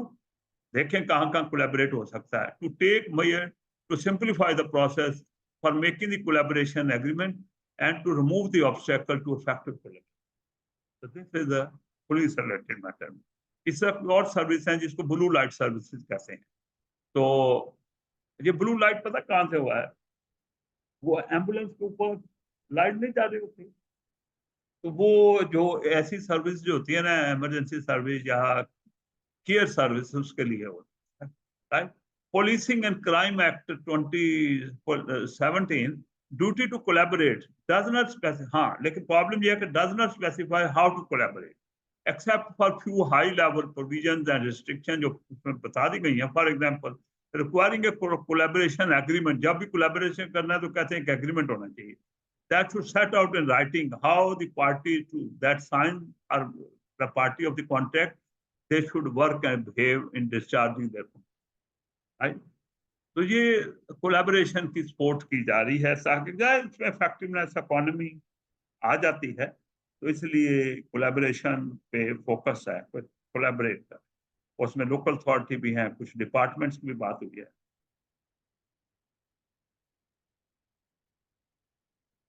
Objective of collaboration, the main objective is the greater efficiency and effectiveness. Also political ideology भी है कि कोलैबोरेट करना चाहिए, और नीड टू सेव मनी भी इसकी रीजन आती है, राइट। पहले वाली लाइन में इकोनॉमी नहीं थी, तो इकोनॉमी भी हो सकती है इसमें। Focus on service redesigning rather than simply cutting back. Service को रीडिजाइन करें, उसको रीमोल्ड करें उसको, ताकि उसको कोलैबोरेशन के नतीजे में ये नहीं कि आपको आप स्टॉप करते प्रोवाइड करना। मेंटेन और improve quality using the fewer resources, ये एक ऑब्जेक्टिव है कोलैबोरेशन का कि यू शुड मेंटेन, या उस क्वालिटी को मेंटेन करें या इम्प्रूव करें using the fewer resources. Bring organisation together, और जो पब्लिक सेक्टर की ऑर्गेनाइजेशन की बात कर रहे हैं, collaborate with the private sector से भी आप कर सकते हैं, तो minimise duplication of effort, collaborate करने का ये मतलब। Stop groups falling through the gaps, तो ये है कि सर्टन चीजों का जो है ना वो फॉलिंग थ्रू द गैप है, जैसे ये आपके गैप से अगर चीज उस पर रखेंगे तो वो गिर देगी, राइट। उसके तो उस पॉइंट से कहा है कि जहाँ वीकनेसेस हैं, अगर कोलैबोरेट करके उनको आप कवर अप कर, फिर वो वीकनेसेस होल नहीं रहे, राइट। तो फिर आपके रिसोर्सेज जो हैं या आपकी जो एक्टिविटी जो हैं वो इफेक्टिव यूज में चली जाएंगी। ये जो मुख्तलिफ ऑर्गेनाइजेशन भी हैं, तो वो अब जब कंबाइंड हो जाते हैं, ग्रुप बन जाता है, तो वो फिर जब ग्रुप बन जाएगा तो इस किस्म की जो स्लिप अवे है उससे बच जाए। Okay, objective continue. तो इसमें कोलैबोरेशन का फायदा क्या है, डिविडेंड क्या है, कोलैबोरेशन डिविडेंड ऑब्जेक्टिव की बात की थी, अब बेनिफिट होना चाहिए उसे। Collaboration aim to save money, but redesign without collaboration might have saved it anyway. तो कहते हैं कोलैबोरेशन ना भी करें, आप चीजों को आप रीडिजाइन कर लें, right, according to circumstances, ground reality में ले आएंगे, उससे मनी सेव होता है। कोलैबोरेशन जरूरी नहीं है, ये कुछ को लोग कह रहे हैं कि कोलैबोरेशन के बगैर भी आप उन सर्विस को रीडिजाइन करके डिलीवर करेंगे तो you would have anyway there would be save. How much of the saving actually due to working together, collaboration की एक्चुअल सेविंग कितनी होनी चाहिए, चैलेंज है हाउ मच। तो way of measuring extra saving, जब कह रहे हैं ऊपर लाइन में जो कहा है ना हाउ मच सेविंग, तो सेविंग की अब डिफाइन किया जा रहा है, वे of measuring the saving, economies of scale through procurement. Right. जब बल्क में अगर लेंगे फिर कराएंगे तो प्राइस दोनों जो ऑर्डर क्वांटिटी है उसको आपस में शेयर कर सकते हैं, इंस्टेड कि वो अलग अलग ऑर्डर करते। Reduction in overhead by merging back office and central function जो है मर्ज कर लें, एक ही जगह से दो तीन बॉडीज को सर्विस मिल जाए तो काफी सेविंग हो जाएगी, ओवरहेड जो कट हो जाएंगे। और रिडक्शन इन मैनेजमेंट पोस्ट जो है, इसी तरह स्टाफ जो है सीनियर लेवल वो भी कंबाइंड होने से रिसोर्सेज अच्छे यूज हो जाएंगे, राइट। तो reduction in management top level लोगों की कमी है। जैसे टेक्सटाइल मिल जो है, मैं इसलिए इस तरह की दे रहा हूँ, अगर सर्विसेज से कर लो नहीं है क्या, उनको एक मिनिमम रिक्वायरमेंट है कि एक इलेक्ट्रॉनिक का बड़ा एक्सपर्ट बंदा होना चाहिए।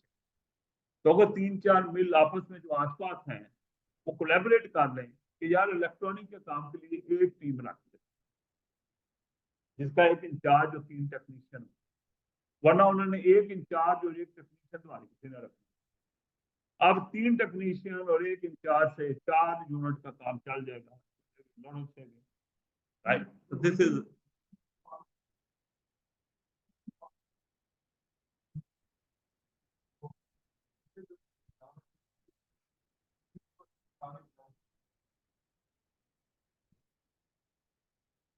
जी।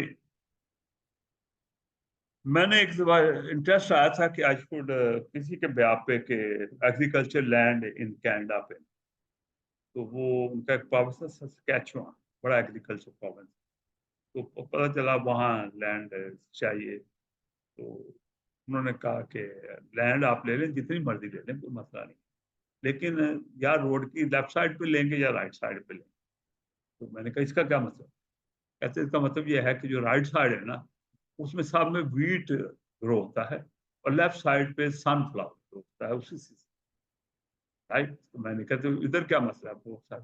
उन्होंने कहा नहीं, वो कट्ठी प्लोइंग होती है और प्लेन आता है, सारा बीज डाल जाता है, फिर खाद डालने के टाइम आता है, प्लेन आता है, सारे खाद डाल जाते हैं। तो हर क्रॉप की अपनी अपनी नीड होती है, तो इसलिए sunflower on one side, rice on the other. तो ये ताकि कॉस्ट कॉमन आ जाए, हर बंदा अपनी अपनी कॉस्ट अपनी शेयर से दे देता है, रादर देन कि हर बंदा वो अरेंजमेंट करे। तो दिस इज, आपने जो कम्युनिटी की बात की है तो इस तरह भी आप कोलैबोरेट करके भी कर सकते हैं, ओके। अच्छा, रिस्क ऑफ कोलैबोरेशन क्या है कि आपने कोलैबोरेट किया, इसमें रिस्क क्या हो सकते हैं? कोलैबोरेशन में bring risk of number 1 complicated accountability, blame game होगी, ये इसका एरिया था, मेरा एरिया था, ये इसका एरिया था। न्यू एंड कॉम्प्लेक्स रिस्पॉन्सिबिलिटी, कोई नई रिस्पॉन्सिबिलिटी राइज हो जाएंगी जो मे बी मोर टेक्निकल हो। Need for better contract management rise हो जाती है, क्यों कि दो पार्टियां तीन पार्टियां उसमें इन्वॉल्व हैं, they need to be some return contract agreement charter between them. Lack of common goals and value, जो कोलैबोरेट कर रहे हैं मे बी प्राइवेट सेक्टर का हो के मनी अर्न करना है, और अगर पब्लिक सेक्टर कोलैबोरेट कर रहा है तो उसका हो क्वालिटी ऑफ सर्विस देनी है, वैल्यू फॉर मनी करनी है। Financial and strategic issue dominating the discussion, अब ये फाइनेंशियल स्ट्रेटेजिक इशू जो है ना ये डोमिनेट इन डिस्कशन, जो भी मिलते हैं तो ज्यादातर financial problem financial issue wait हो रहे होते हैं कि इतना आपका फर्दर शेयर आना है, तो उन्होंने कहा कि आपने ओवर स्पेंड क्यों किया है, ओवर स्पेंड की जस्टिफिकेशन दी जा रही है। कुछ कहते हैं लॉन्ग टर्म व्यू ये होना चाहिए, कुछ कहते हैं कि लॉन्ग टर्म जो व्यू ऐसे नहीं इस तरह का होना चाहिए, तो जिसपे ज्यादा डिबेट टाइम इसी पे कंज्यूम होता है। रिस्क ऑफ कोलैबोरेशन में पीपल्स रिस्क इन कोलैबोरेशन क्या है? कल्चरल डिफरेंस होते हैं, ऑर्गेनाइजेशन में मुख्तलिफ कल्चर होते हैं, स्किल गैप है होते हैं, और जब स्टाफ को ट्रांसफर करते हैं गैप को फिल करने के एक से दूसरे की तरफ, तो वो फिर अपने इश्यूज आते हैं कि they are used to their own culture, they don't want to get transfer to the other location या अदर सेटअप। लोकेशन से मुराद है किसी दूसरे सिटी, मैं कहता हूँ even there within different setup. Demotivation staff होती है बाद दफा, अगर आप उनको अपनी प्लेस से दूसरी जगह असाइन कर दें, जिससे you can lose the key staff, resources use maintain the status को, तो इसलिए वो स्टेटस को में अगर रखना है तो उसके लिए ज़्यादा हर एक को कंफर्टेबल होता है। तो lack of clarity over roles and responsibility normally होती कोलैबोरेशन में, किसका क्या रोल है, ये तो मैं नहीं था, मैं I was never asked to do that. ये तो इसी वजह से लॉस हो गया कि मैंने इसलिए इसको एड्रेस नहीं किया। Loss of customer focus during transition, जब कोलैबोरेशन में जा रहे होते हैं उस पीरियड में जो पार्टियां बेनिफिट ले रही होती हैं, कस्टमर से जनरल पब्लिक भी होता है जो सर्विस अवेल कर रहे हैं, वो उस वक्त ट्रांजिशन में जो है ना उनको सर्विस डिलीवरी जो है वो डिसरप्ट होती है या उससे प्रॉब्लम बताते हैं। पुअर लीडरशिप अगर आ जाए उस कोलैबोरेशन को हैंडल करने के लिए, कंबाइंड जो सेटअप है तो वो इशू है। अनक्लियर गवर्नेंस और रिपोर्टिंग लाइंस जो हैं वो अनक्लियर होती हैं, तो किसने कौन किसका अकाउंटेबल है और किसको रिपोर्ट करना है, these are to be the issue जिनको रिजॉल्व करना चाहिए। आपका जो अरेंजमेंट का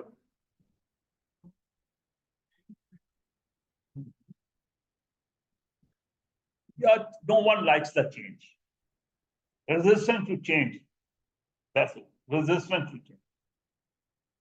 That means put in other words, resistance.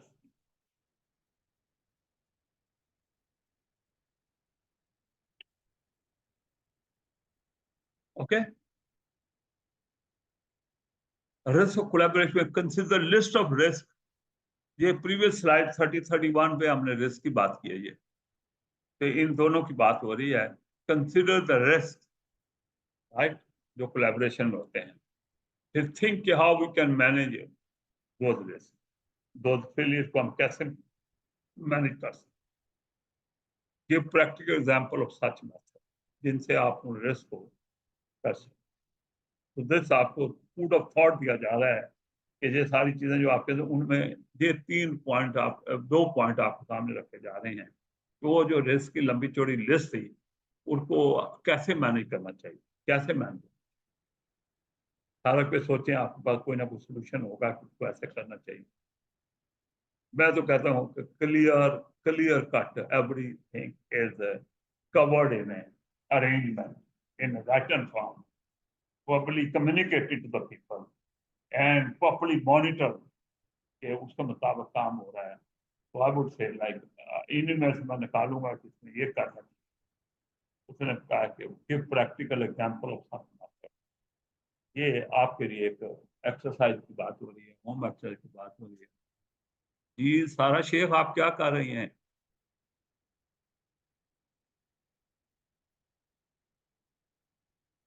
ये अर्ली इंटरवेंशन कर रही हैं, ये डॉट उन्हीं की तरफ से, दो ब्लू डॉट से। चलें आगे चलते हैं।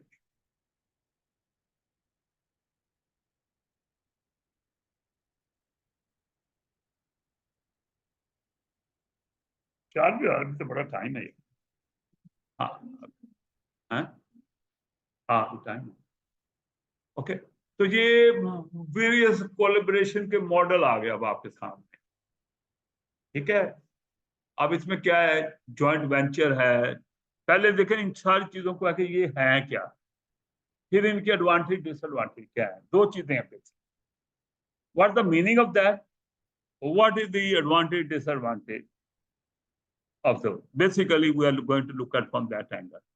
What is joint venture? Joint venture is basically an arrangement between the two or more parties who pool their resources and collaborate in carrying out a given activity.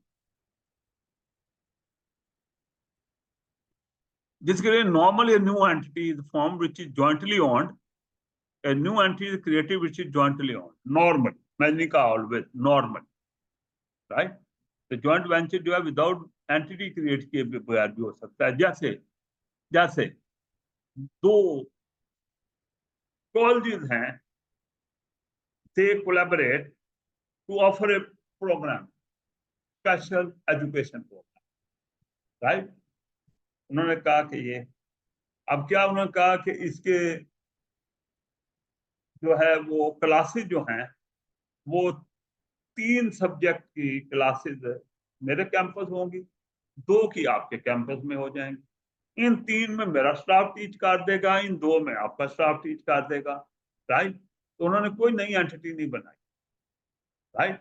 उन्होंने उसी में तो मुझे ये सिचुएशन, लेकिन नॉर्मली जो है वो नई एंटिटी क्रिएट की जाती है to look after that kind of, लेकिन it's not always, it could be existing resources use करके कॉमन ऑब्जेक्टिव को दो independent organisation without creating a new entity भी डिलीवर कर सकते।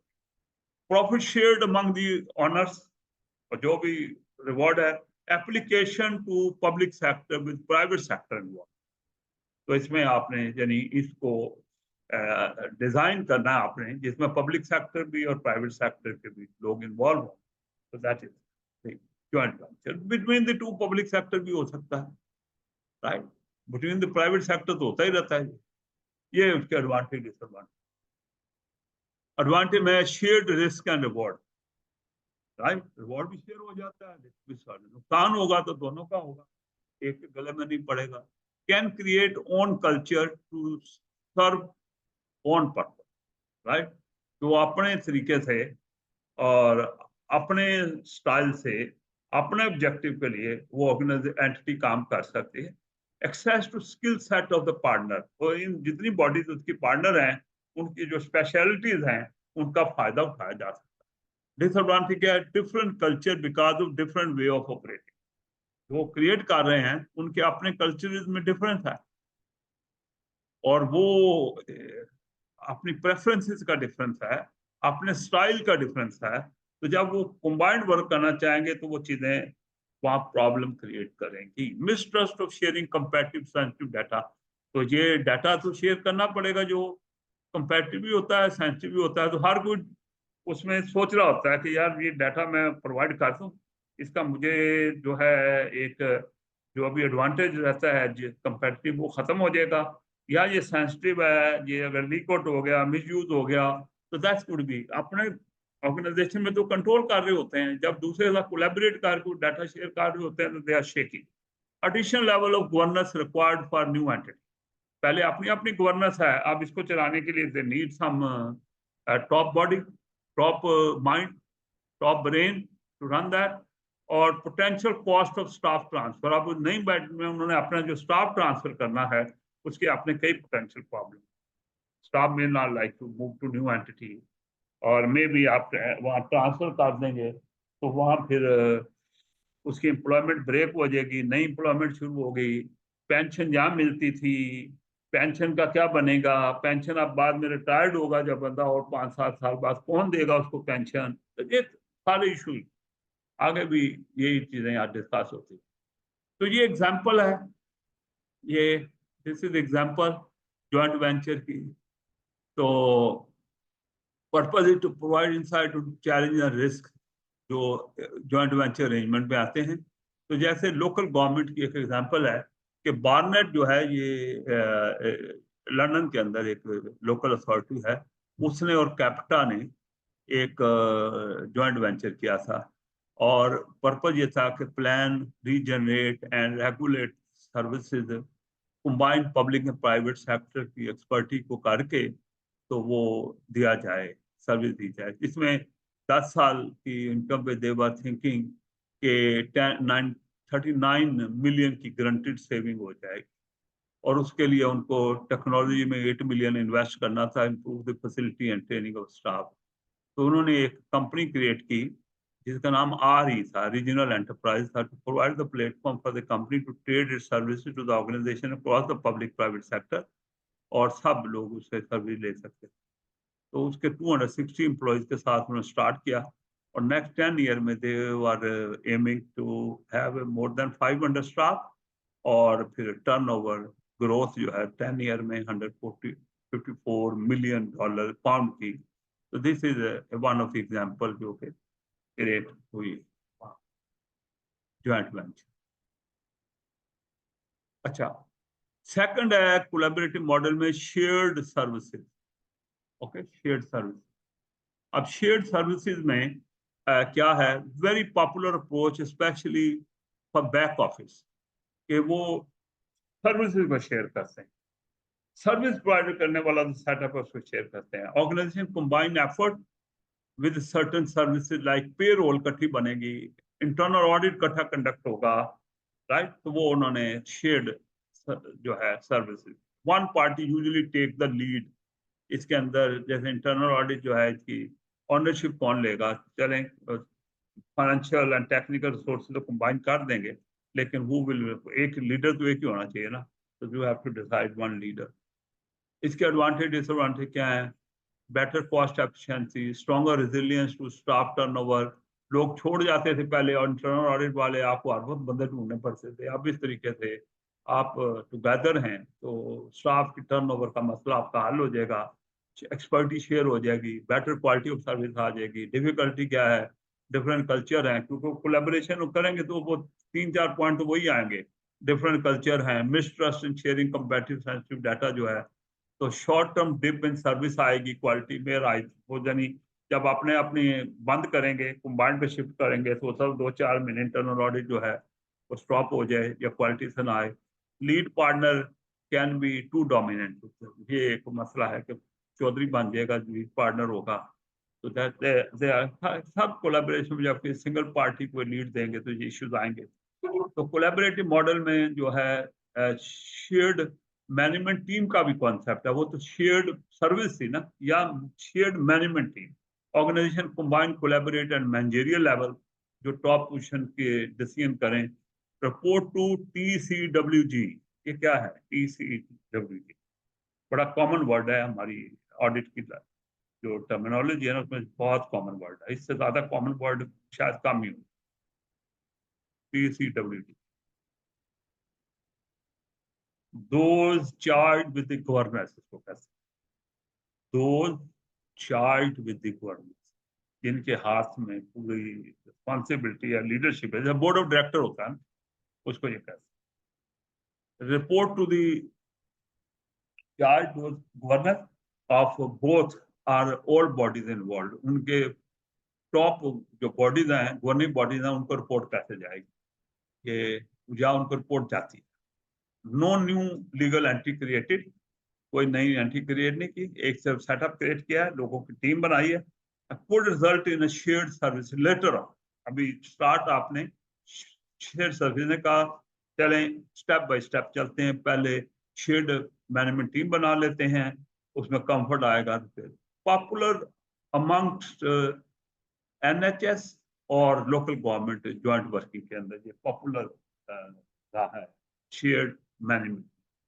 2-3 बात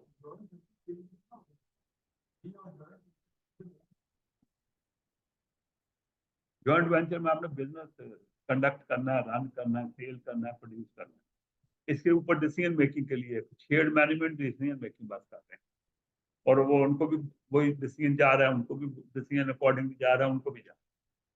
ठीक है, दैट्स व्हाट। ठीक है,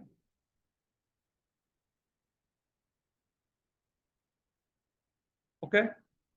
तो इसके एडवांटेज डिसएडवांटेज क्या है? कॉस्ट सेविंग होती है, can lead to further sharing of service later on. Problem क्या है? डिफरेंट कल्चर हैं, जो लोग इकट्ठे टीम बना रहे हैं उनके अपने नीचे कल्चर डिफरेंट हैं। Time split among the partner में नॉट बी इक्विटेबल, कौन कितना टाइम देगा, वो कितना फोकस करेगा, डिस्प्यूट आ सकता है, प्रॉब्लम हो सकता है, तो that's a disadvantage. Shared management team की बात। अब हम बात कर रहे हैं आगे, शेयर्ड सर्विस एग्रीमेंट जो है, डॉक्यूमेंट जो है विल टिपिकली इंक्लूड, ये जो शेयर्ड एग्रीमेंट है सर्विसेज का, जो शेयर्ड सर्विसेज पहले बात की है, जैसे पे रोल, इंटरनल ऑडिट की बात की थी, उसमें जो डॉक्यूमेंट बनना चाहिए, जो गवर्निंग डॉक्यूमेंट होना चाहिए, उसमें क्या इंक्लूड होना चाहिए? ठीक है, ठीक है। शायद आप कहें कि मेरी स्लाइड में नहीं है, जी मैंने कॉपी किया होगा आपकी वर्कबुक टोटल। ठीक है, यानी किसका क्या रोल और रिस्पॉन्सिबिलिटी होनी चाहिए, कौन किसको रिपोर्ट करेगा, डिसीजन करने के लिए किस तरह डिसीजन किए जाएंगे, किसका वोट कितने होंगे, परफॉर्मेंस किस तरह मैयर होगी, उसके इंडिकेटर क्या होंगे, स्टैंडर्ड क्या होंगे, membership of the joint board और कमेटी, किसके कितने मेंबर होंगे, जैसे आज कमेटी बनी है चीफ एग्जीक्यूटिव चीफ जस्टिस के लिए, तो किसे किसके मेंबर होंगे, cost sharing and recharging arrangement क्या होगा, अगर एक दूसरे को सर्विस देंगे किस रेट से चार्ज करेंगे, where lead organisation exist, right. Time frame for shared service क्या होगा, 5 साल 10 साल के लिए कोलैबोरेट कर रहे हैं, साल के लिए कर रहे हैं।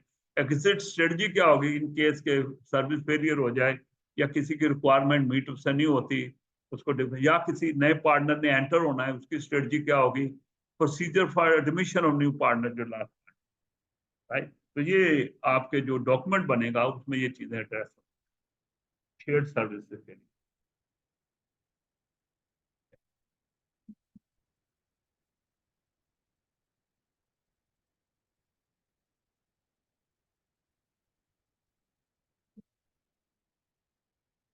है। पढ़े, मैंने नाम लिया पे रोल इंटरनल ऑडिट का, मैंने एग्जांपल दी थी आपको।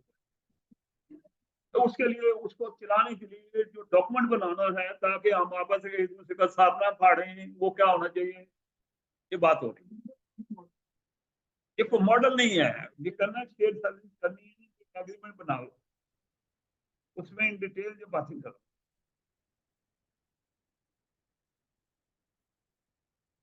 ताकि डिसएडवांटेज कम हो जाए और बात चले, गाड़ी चले आगे, गुलशन का कारोबार चले। ओके ओके, तो ये एग्जांपल्स हैं आगे भाई, एग्जांपल्स हैं शेयर सर्विस की। लोकल अथॉरिटी की एग्जांपल है, नीचे पुलिस अथॉरिटी की एग्जांपल है। Adore Council and Boarding Council has decided to create a single senior officer structure and shared service across the two council and deliver the saving and efficiency for both. ये मकसद था, ठीक है। तो उन्होंने एक जॉइंट टीम बनाई, providing the joint service to the people of Adur and Worthing, और उसके अंदर found by the reduction of senior posts to be reduced हुई, subsequent restructuring की with in the service team उन्होंने की, और इम्पोर्टेंट सेविंग और efficiencies I, and from joint procurement उन्होंने, और जॉइंट प्रोक्योर इनिशिएटिव से, सर्विस रिव्यू से, सर्विस रीडिजाइनिंग से एंड रिडक्शन ऑफिस स्पेस से उन्होंने अच्छा खासा जो है वो सेविंग। ये एग्जाम्पल निकले तो क्या ऐसा कहीं हुआ है तो सबने बताया हाँ हुआ है, ये फायदे लिए। तो चार चीजें हैं, what is that thing, what is wanting, what is wanting, what is process taken and what are the example. पांच चीजें, what is that collaboration in, what is the advantage, what are the risk, what should be the way of doing ताकि जो risk avoid हो सके, and what are the example of that in UK. Police authority में सारे Sussex police जो है, ये दो neighboring councils हैं, have been working together since 2011 in order to meet the funding challenges क्योंकि जो कम resources कम है, and improve the service delivery. They have a number of shared services such as internal audit.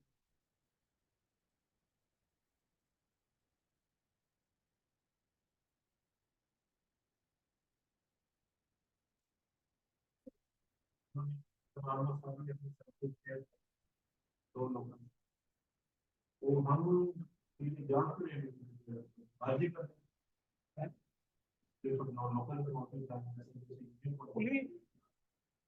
देखिए local authority का काम क्या है, सड़कें साफ रखना, बर्फ उठाना, रसूल कलेक्ट करना, ये उनका काम, ठीक है। उन्होंने शेयर्ड सर्विस क्या कर रहे हैं कि उन्होंने एक मैनेजमेंट टीम, हमने कहा था एक होता है शेयर्ड मैनेजमेंट टीम, ओनर बनाई, कुछ सर्विस ने कोई शेयर किया उसने, मैं सिर्फ बर्फ उठाने को किया होगा, राइट, मे भी उन्होंने ट्रैफिक कंट्रोल के लिए किया होगा, बाकी तो ऑर्गेनाइज चल रही है, सारी नहीं लेट आउट कर दी कि या कहो तुम काउंसिल चलाओ, ऐसा नहीं है। कुछ एरिया में जहां उनको डिफिकल्टी फेस होती है, जहां रिडक्शन इकोनॉमी ऑफ स्केल आ सकता है, बैटरी क्वालिटी आ सकती है, उन्होंने एरिया आइडेंटिफाई किया उसमें भी ये है। हाँ जी, आप बताना तो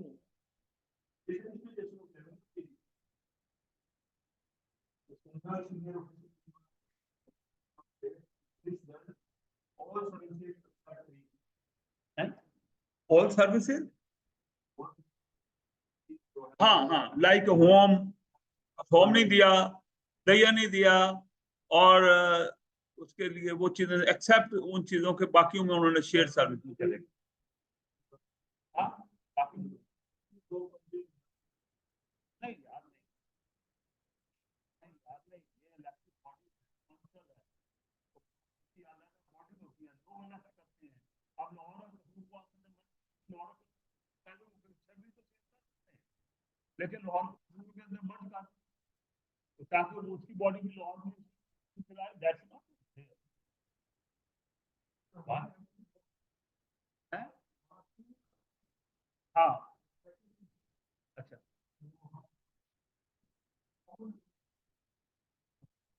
दे दीजिए, ये बिल्कुल सही, बिल्कुल सही। और सबने अपना अपना काम डिपार्टमेंट बनाना हो तो कितना कुछ हो।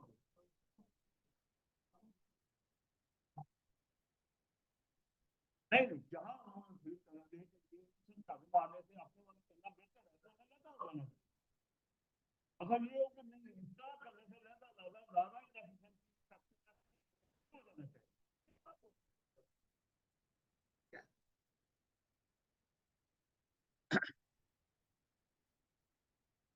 जैसे मैंने टेक्सटाइल की मिसाल दी, मैकेनिकल इंजीनियर जो हो सकता है इलेक्ट्रॉनिक। अब आप दो कंपनी का करवा रहे हैं, पूरी बिजनेस करवा रही है, नहीं सेंस। अच्छा जी, कोलैबोरेटिव में नेटवर्क नेक्स्ट मॉडल है, तीसरा मॉडल नेटवर्क है।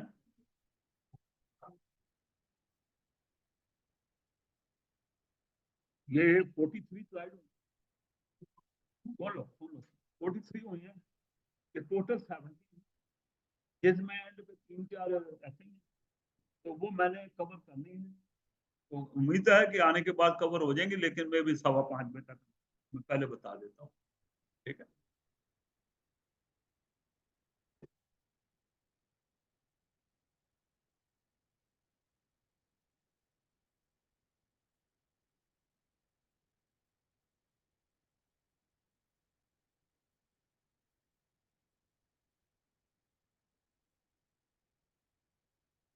हम कर क्या रहे हैं, डिमांड प्रेशर को मीट करने के रास्ते निकाल रहे हैं, लिमिटेड रिसोर्सेज के होते हुए। उसमें कोलैबोरेशन आप जो कोलैबोरेट कर लो, रिसोर्सेज आपके कुछ बच जाएंगे, ताकि आपने सर्विसेज आप दे, दैट्स व्हाट इज।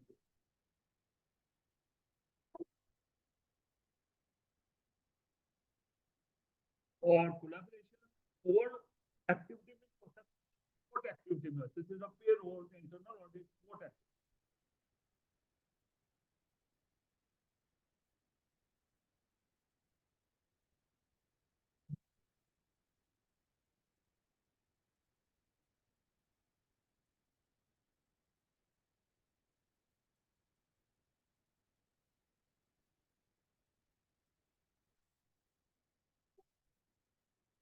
भाई 10 मिनट की ब्रेक ले रहे हैं इंशाल्लाह।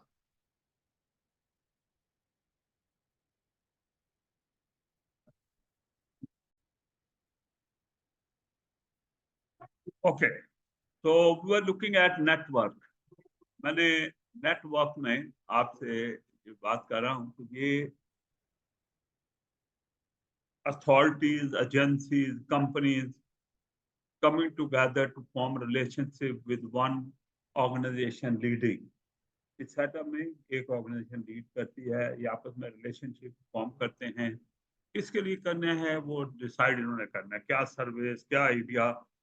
ये लूजर कनेक्शन होता है then joint venture and partnership. Example is national biodiversity network trust एक है। तो मैंने इतना ही स्लाइड में था, तो मैंने फिर नीचे इसके बारे में वहां से बुक से लेके ऐड कर दिया है कि जो ट्रस्ट है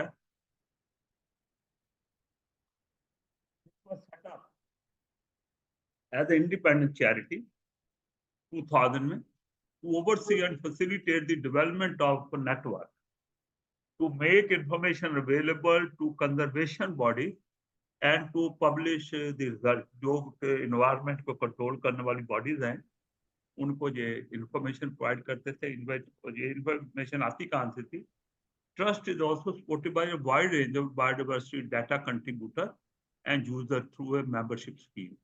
It is governed by a board of trustees. तो बहुत मेंबर थे, अपना अपना डाटा अपना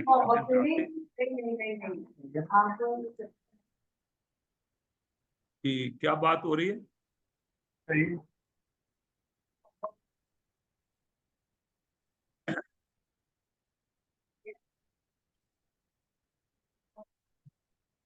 नहीं, ट्रस्ट तो एक फॉर्म दिया ना, कंपनी भी बन सकती है, तो नॉट फॉर प्रॉफिट इसलिए उन्होंने ट्रस्ट बना दिया ना।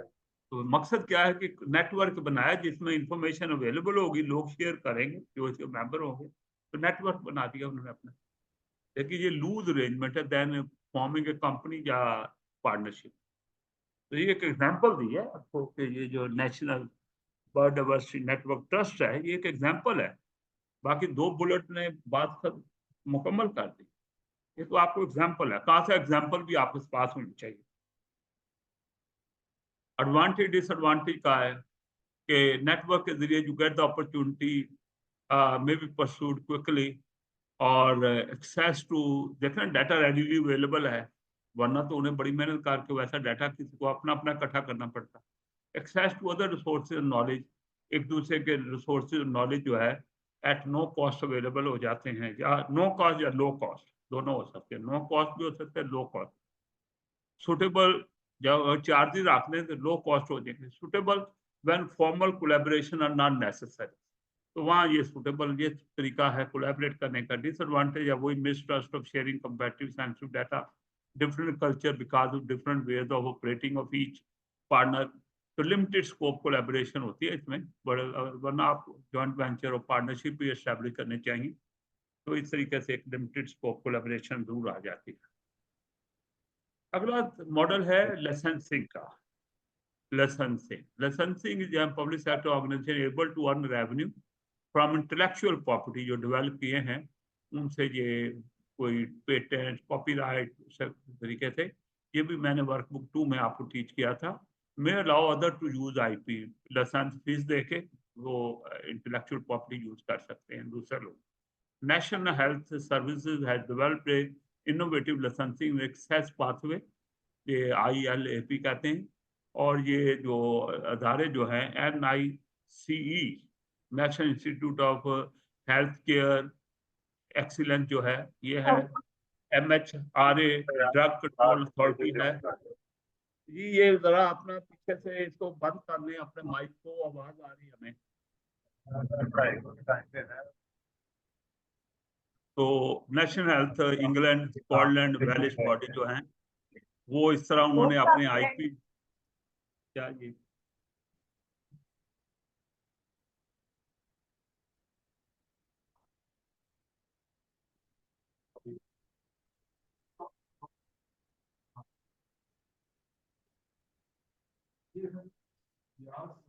ये लियाज सर्वर साहब आपका म्यूट कर लें, माइक ऑन है आपका जिससे हमें आवाज आ रही है आपकी।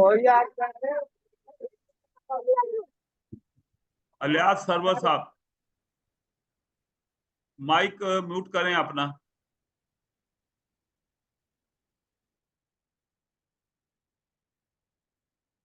अच्छा चलो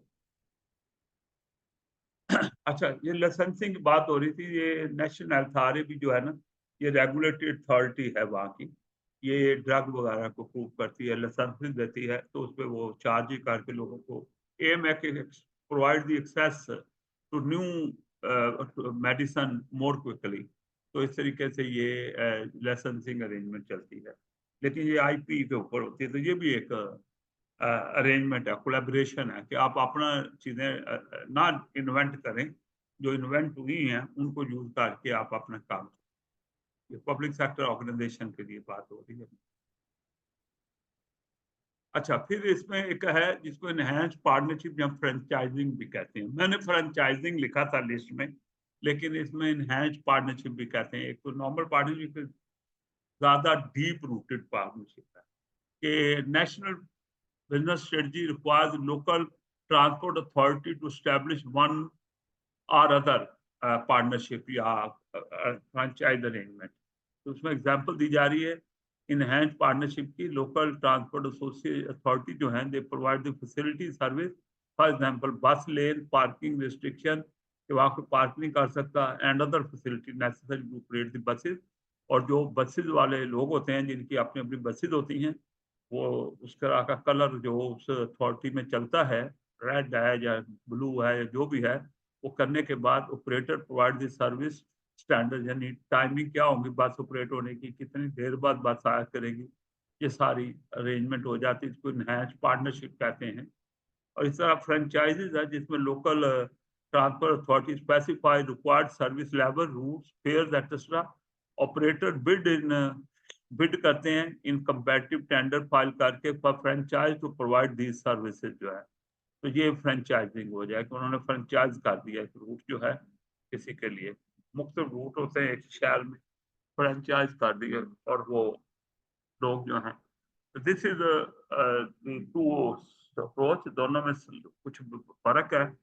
फर्क यह है कि पहले वाले के अंदर जो है वो मुख्तलिफ लेन बस, अच्छा बस लेन का शायद आप लोग कॉन्सेप्ट ना हो। बस लेन होती है सड़क में एक लेन को ना कुछ टाइम के लिए पीक आवर्स में उसको बस लेन होती है, वो उसमें कोई दूसरी ट्रैफिक नहीं चल सकती, तो ये मेंटेन की जाती है। और वहाँ पार्किंग भी नहीं लोग कर सकते, उस टाइम के बाद कर सकते हैं। जैसे मेरे ऑफिस के सामने जो बस लेन है लंदन में, वो 10 बजे तक वो बस लेन चलती है। फिर उसके बाद गाड़ियां भी पार्क हो सकती हैं उसमें। बस आती है अभी भी उसी में रुकती है, लेकिन अपने बस स्टॉप पे रुकती है। बस स्टॉप से पहले आप पार्किंग नहीं कर सकते, बाकी लेन में पार्किंग कर सकते हैं। और फिर 4 बजे वापस वो बस लेन शुरू हो जाती है। पीक टाइम आ जाता है, उस वक्त भी कोई पार्किंग नहीं हो सकती, कोई दूसरा उसमें ड्राइव नहीं कर सकता। ये लोकल ट्रांसपोर्ट अथॉरिटी ने ये फैसिलिटी प्रोवाइड करनी होती है। और फिर वो लोग जो हैं जिन्होंने बसें चलानी हैं, वो उनसे परमिशन ले लेते हैं कि इस टाइम पे मेरी बात चलेगी, एक ही लेन में 2-3 कंपनी की बसेस भी चल सकती है। ओके, तो वो जो पैसेंजर को पिक करेंगी, ड्रॉप करेंगी, हर स्टॉप पे जाएंगी। ये जो बस स्टॉप है ये भी अथॉरिटी ने बना दिए हैं, लेन भी उन्होंने बना दी है। ठीक है, अदर फैसिलिटी में बस स्टॉप जो शेड बने होते हैं वो है। और फ्रेंचाइजीज के अंदर ये है कि वो रूट्स होते हैं मुख्तलिफ। वो कहते हैं जी बिडिंग करेंगे, जिसने जो रूट लेना ले लो। तो इस तरीके से ये फ्रेंचाइजिंग हो जाती है। तो ये आगे हम बात कर रहे हैं, एक मॉडल और है जिसको पूल्ड बजट अरेंजमेंट कहते हैं। तो जिसमें 1 or 2 organisation contribute to single fund पर स्पेसिफिक एग्रीड पर्पज के लिए अपने अपने बजट डाल देते हैं। तो सिंगल बजट बन जाता है, one partner act as a host. और जो फॉर्मल एग्रीमेंट के जरिए, एग्रीमेंट में क्या कवर होना चाहिए, मैंने आपको बताया था कि ये चीजें कवर होनी चाहिए। रिपोर्टिंग कब होगी, वोट किसे कितने होंगे, कमेटियां कौन सी काम करें वगैरह। तो example is better care fund for NHS and adult social care जो है अथॉरिटीज, इन्होंने इस तरह अपने बजट पूल किए। इन्होंने कहा फला एक्टिविटी के लिए मैं 2 मिलियन डाल देता हूँ, 1.5 मिलियन डाल देता हूँ, 2 मिलियन डाल देता है। एक ने कहा मैं 50,000 डाल देता है। अभी बात आएगी 50,000 वाले की। तो 4 मेन टाइप्स हैं कि अलाइंड बजट अरेंजमेंट, और जिसमें retain the budget but align the activity. Lead body arrangement, one body administer single budget under the joint board. और joint commission arrangement, party agree on commissioning from third party से जो भी supply ली जाएंगी इकट्ठी ली जाएंगी। ज्वाइंट वेंचर अरेंजमेंट वो ऑलरेडी हम कवर कर चुके हैं, उसकी यहाँ बात नहीं करेंगे। बाकी 3 की बात अभी करेंगे यहाँ पे। 4 बताएंगे ज्वाइंट वेंचर ऑलरेडी कवर्ड है, और 3 aligned budget arrangement, lead body arrangement और ज्वाइंट कमीशनिंग अरेंजमेंट की बात यहाँ पे आप कर रहे हैं।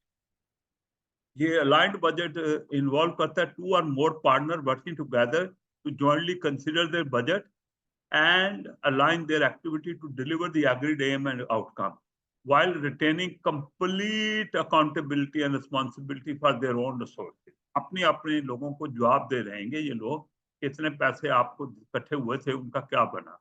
बेशक स्पेंड वो इकट्ठे होकर कर रहे हैं, लेकिन अपने अपने बजट की रिस्पॉन्सिबिलिटी रहती है। Lead body arrangement, one of the organisation take on a lead body role and administer the total pooled budget, सबका इकट्ठा किया हुआ on behalf of the individual organisation to achieve jointly agreed objective. Expenditure may be controlled by a joint board, but day-to-day financial management will be undertaken by the lead body. फिर decision making इकट्ठी करेंगे, लेकिन run day to day operation जो है वो एक body lead body run करेगी। There will be different risks for the organization which are the lead body. Lead body के लिए भी कुछ हो सकते हैं, and for those placing together the trust जो पैसे डाल रहे हैं and having arrangement as a lead body, उनको भी, जो पार्टनर्स हैं उनके लिए भी कुछ रिस्क हो सकते हैं, और जो लीड बॉडी जो लीडिंग रोल ले रही है उसके लिए भी कुछ रिस्क हो सकते हैं। Joint commissioning arrangement is the individual organisation come together to commission third party provide a service on their behalf. तो वो एक वो कहते हैं कि ये आपने दो कौंसल मिल गए, उनका आपने हमारे सिटी में बस चला कर ट्रांसपोर्टेशन करनी है, थर्ड पार्टी को ठेका दे दिया। A joint board will be usually set the objective and contract term, but delivery will be done to the third party at the cost which is set in the contract, जो भी rate agreed है। इसको joint commissioning arrangement कहते हैं। तो ये किसी भी फॉर्म से जा सकता है। जॉइंट वेंचर ऑलरेडी हम कवर कर चुके हो, तो इसको हम कहते हैं पूल्ड बजट अरेंजमेंट। एडवांटेज क्या है, डिसएडवांटेज क्या है? डेवलप आउटकम लेड अप्रोच, यानी जो ऑब्जेक्टिव अचीव करना है ये वाली अप्रोच अडॉप्ट की है। ऑब्जेक्टिव कवर होने चाहिए। Reduce the number of separate funding stream, जो है हर एक अपने अपने फंड बना के जिस उस पर स्पेंड कर रहा है उसकी बजाय कॉमन फंड हो जाता है। Integrated decision making take place होती है, और इनकर दी जॉइंट वर्किंग, मिल के काम करना। Challenge the partner to identify duplication, तो वो देखते हैं कि भाई बताओ किस एरिया में डुप्लीकेशन हो रही, ताकि वहां से डुप्लीकेशन को अवॉइड किया जाए और एक सिंगल डिलीवरी की जाए। इकोनॉमीज ऑफ स्केल आते हैं इससे लार्जर। और डिसएडवांटेज में अकाउंटेबिलिटी में भी more difficult as smaller budget. मैंने कहा था एक ने 50,000 डाला, बाकी किसी ने 250,000 डाला, किसी ने 200,000 डाला, एक ने सिर्फ 50 या 25,000 डाला। अकाउंटेबिलिटी भी more difficult as a smaller budget lost in big one, तो उसकी तो कोई हैसियत ही नहीं है जो थोड़े पैसे डालने वाले हैं। तो बड़ी है। रिसोर्सेज में नॉट बी स्प्लिट इक्विटेबली, तो उसकी जो स्पेंडिंग है वो सकता उसके अंदर कोई नाइंसाफी हो जाए। Require sharing of sensitive data, सबको अपना अपना सेंसिटिव डाटा, लोगों के एड्रेसेस, लोगों की प्रोफाइल शेयर करनी पड़ती है अपने अपने इलाके की, तो maybe that is too sensitive data to share, और जिसमें बाद दफा लॉ ऑफ सिक्योरेसी या प्राइवेसी भी अप्लाई हो जाता है। Operating differences lead to cultural clash, तो छोटे छोटे रन करने वाले डिफरेंसेस जो है बड़े कल्चरल क्लैश में कन्वर्ट हो सकते हैं। Problem of withdrawing from the arrangement which are not working, later on अगर पार्ट बनने के बाद लेटर ऑन समझे कि हमें विड्रॉ करना है, तो अपना सेटअप करना मुश्किल हो जाएगा फिर वक्त। तो पहले जब इकट्ठे हुए थे तो अपना सेटअप जो है वो अबैंडन कर दिया गया था, लोगों को फारग कर दिया गया था, एसेट सेल कर दिए गए थे। तो अब फेलियर के केस में दोबारा रीस्टैब्लिश करना मुश्किल होगा। और गवर्नेंस इशू कोलैबोरेशन में क्या आते हैं? गुड गवर्नेंस तो चाहिए, because that ensure the transparency in decision making without hindering the quality and the flow of service delivery. Identify common principle for all partners need to be identified, right? Governance के अंदर require है कि common principal सारे partner क्या उनको identify किया जाए ताकि उन्हें फॉलो किया जाए। Focus on service delivery, timing and quality के लिहाज, और should include defined role and responsibility of each party, reporting line, और कितनी इंटरवल है, कितना फ्रीक्वेंटली रिपोर्टिंग होनी चाहिए और किसको होनी चाहिए, कितनी फ्रीक्वेंटली होनी चाहिए। डिसीजन मेकिंग पावर किसका पास है, जब वोटिंग होगी डिसीजन फाइनल करना है, कितना कितना किसका वोट है। Funding and financial reporting requirement क्या है, तो ये एक भी एरिया है कि रिपोर्टिंग रिक्वायरमेंट वेरी भी कर सकती हैं हर बॉडी की, लेकिन बहरहाल ये बहुत बड़ा इशू है कि पैसे कब देने हैं और फाइनेंशियल रिपोर्टिंग की रिक्वायरमेंट क्या है। एग्जिट स्ट्रेटजी क्या होगी, ब्रेकआउट क्लासेस क्या होंगी, अगर अलग होना है तो वो क्या होगी। ओके, तो दीज आर। अच्छा, गवर्नेंस इशू इन कोलैबोरेशन में गुड गवर्नेंस जो है ना, इससे one of the fundamental element है ये। इसके अंदर क्या कवर होना चाहिए, कौन से एलिमेंट आने चाहिए? शेयर्ड अंडरस्टैंडिंग होनी चाहिए, अकाउंटेबिलिटी होनी चाहिए, डिसीजन मेकिंग जो है वो प्रॉपर होनी चाहिए, वैल्यू फॉर मनी अचीव होनी चाहिए। कॉर्पोरेट गवर्नेंस के जितने प्रोसेस हैं वो एडिक्वेटली अप्लाइड करने चाहिए, इम्प्लीमेंट करने चाहिए। Standard of conduct and leadership जो है वो अचीव करने चाहिए, हाई स्टैंडर्ड।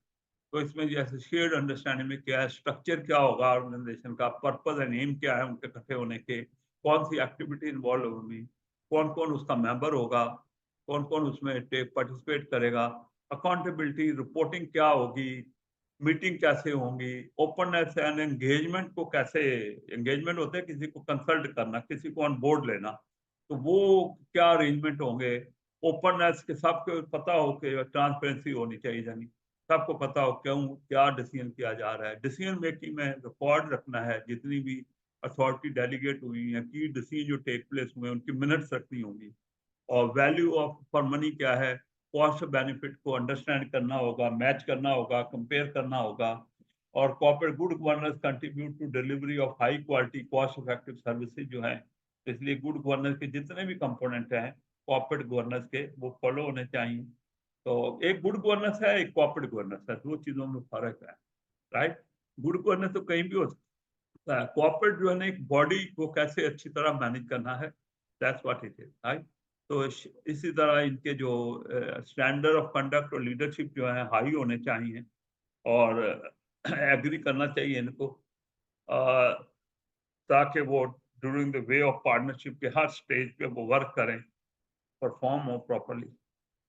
और governance issue and collaboration, good governance lead to good management, good performance and meeting the outcome in a more effective way.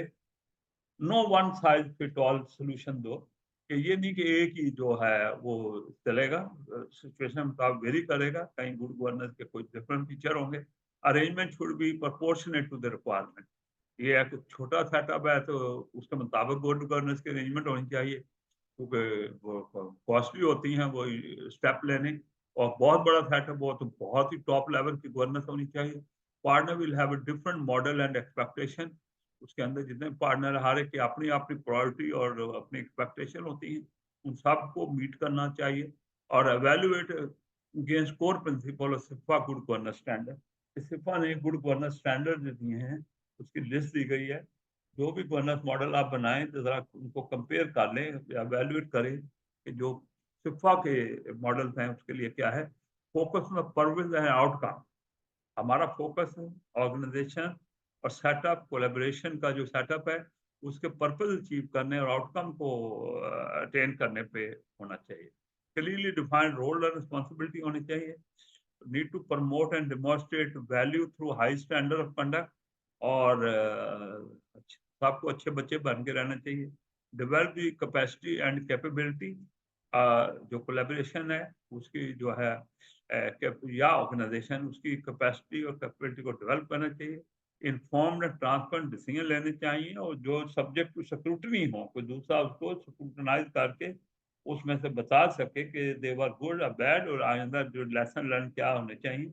Engage with the stakeholder to ensure the accountability, ये एक चीज भी है कि आपके जो stake holder है उनके साथ कंटिन्यूस एंगेजमेंट होनी चाहिए, ताकि अकाउंटेबिलिटी इंश्योर हो सके।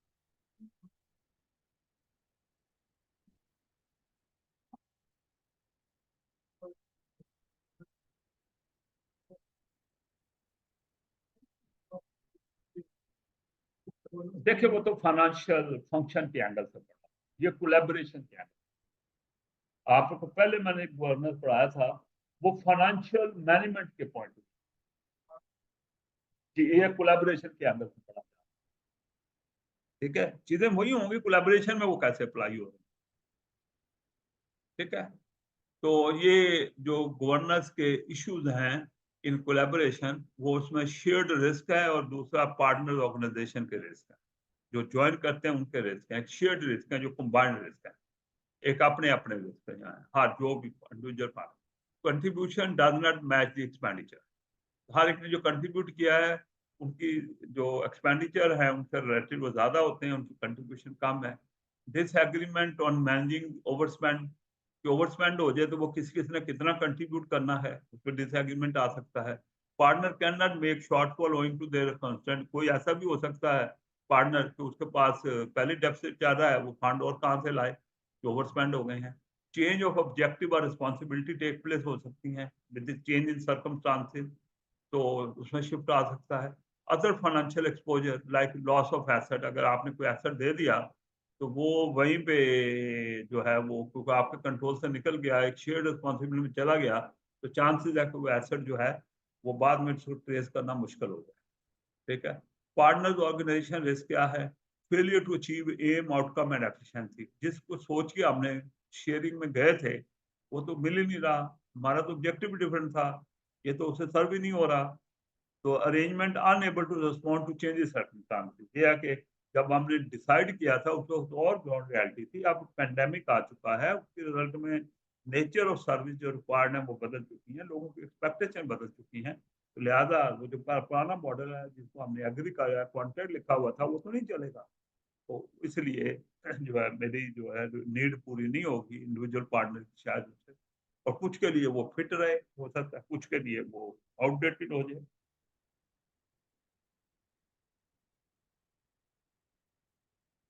अच्छा, ये नेक्स्ट आप बात कर रहे हैं following the list not exhaustive but typically things to consider. जब आपकी अरेंजमेंट होती है कोलैबोरेशन की तो उसमें जो चीजें ये मैंने ऐड की है, मैं आपको बता दूं, सेम मैंने कॉपी करके वहां से ले आया।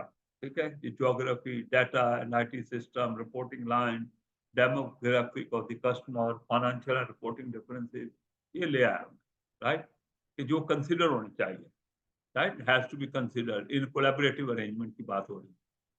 तो sharing across a wide geographical area or at a distance can create the problem with the communication and transport logistics। ये है कि अगर आपका जो एरिया है जो वो बहुत बड़ा है, दूर है, डिफरेंट है, तो उसमें ये कुछ पार्टनर को जो फेस करने पड़ सकते हैं problem. Data and IT system जो एग्जिस्टिंग है वो मे नॉट बी कंपैटिबल और need to be integrated. This can cause delay, time लगे, टाइम कंज्यूमिंग होगा और एक्सपेंस भी आए। जो पार्टनर हैं किसी का डाटा हो सकता है अप टू डेट ना हो। Large responsibility around data protection, फिर जो डाटा है उसका जो शेयर हो रहा है उसके लिए मैंने कहा था कि data protection, data privacy, data security law है वहाँ पे, जिनमें आपको वो ब्रीच हो गया तो आपने बेशक इकट्ठा कर दिया है लेकिन रिस्पॉन्सिबिलिटी आप पे, आपका जो सिटीजन है आपको शू करेगा।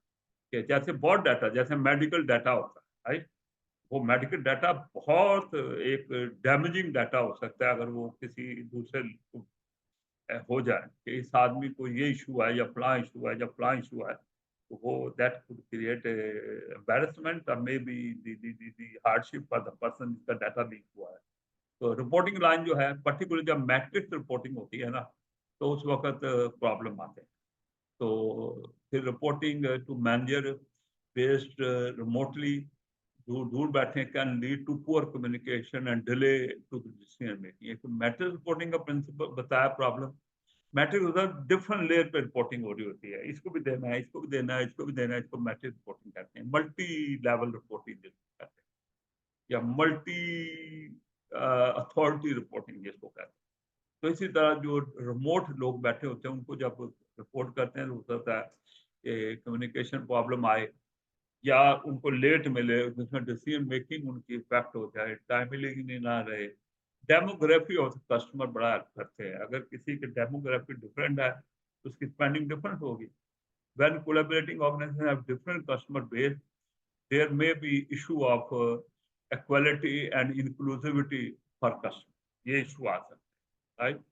कि मैंने बताया था कि आपने बात किसी एथनिक होता है, कुछ लोगों की डिस्पोजल इनकम अच्छी होती है, कुछ वल्नरेबल ज़्यादा होते हैं, कुछ जैसे चिल्ड्रन फॉस्टर केयर में हमने पिछले वर्क फोर में डिस्कस की थी, ये सारी लिस्ट डिस्कस की, तो उसमें one was the demography. Spending depend करती डेमोग्राफी पे, यानी रिच लोगों की अगर काउंसिल है तो वहाँ डिफरेंट डेमोग्राफी, वहाँ डिफरेंट किस्म की नीड्स हैं। अगर वो पुअर लो इनकम लोगों की लोकल अथॉरिटी है तो वहाँ डिफरेंट है। ओके, तो फाइनेंशियल एंड रिपोर्टिंग डिफरेंसेस हो सकते हैं कि टाइम टेबल, डिफरेंट पार्टनर के डिफरेंट टाइम टेबल हो सकते हैं, और इसी तरह टाइम स्केल एनुअल रिपोर्टिंग के लिए भी डिफरेंट हो सकते हैं। किसी ने 1 महीने के अंदर रिपोर्ट करना है, किसी ने 3 महीने के अंदर रिपोर्ट करना है, किसी ने क्वार्टर एंड बेस रिपोर्ट करना है, किसी ने हाफ ईयर रिपोर्ट करना है, किसी ने सिर्फ एनुअल बेस पे करना है। There could be the issue.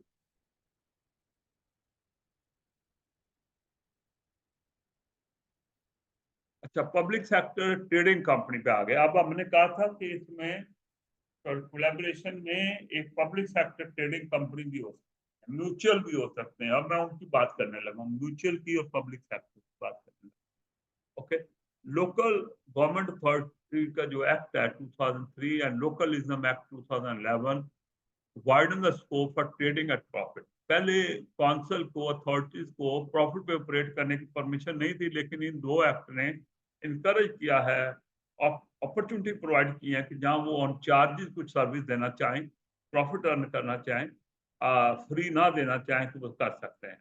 Public interest report show the lack of clear guidance and data on financial risk to resilience of this sector.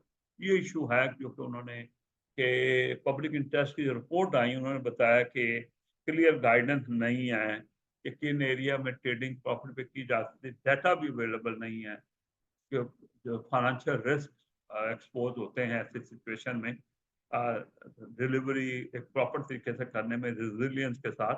तो guidance on governance for local authority transport अपने पहले council वगैरह कहा था, issued by सिपा इन 2021, उसमें guidance है, पहले हमने बात की है उसकी।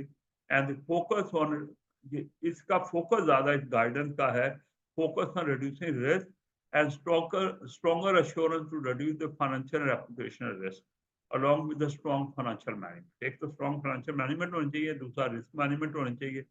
जब risk management है तो उसके अंदर क्या हम कह रहे हैं कि financial risk और financial risk का failure जो हो जाते हैं, losses जो आ जाते हैं, उसको financial risk कहते हैं। reputational risk है जब image effect होता है, उसको reputational risk कहते हैं। किसी ऐसा जिसमें स्टैंडर्ड बन गया, पब्लिसिटी वर्स आ गई, तो उसको रेपुटेशन रिस्क कहते हैं। हाँ, लोकल ट्रांसपोर्ट जो है हमने कंपनीज कहा था कि आपको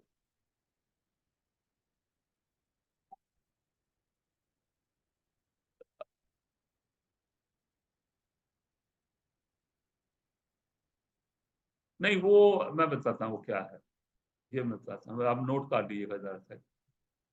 ये लोकल अथॉरिटी ट्रेडिंग कंपनी है,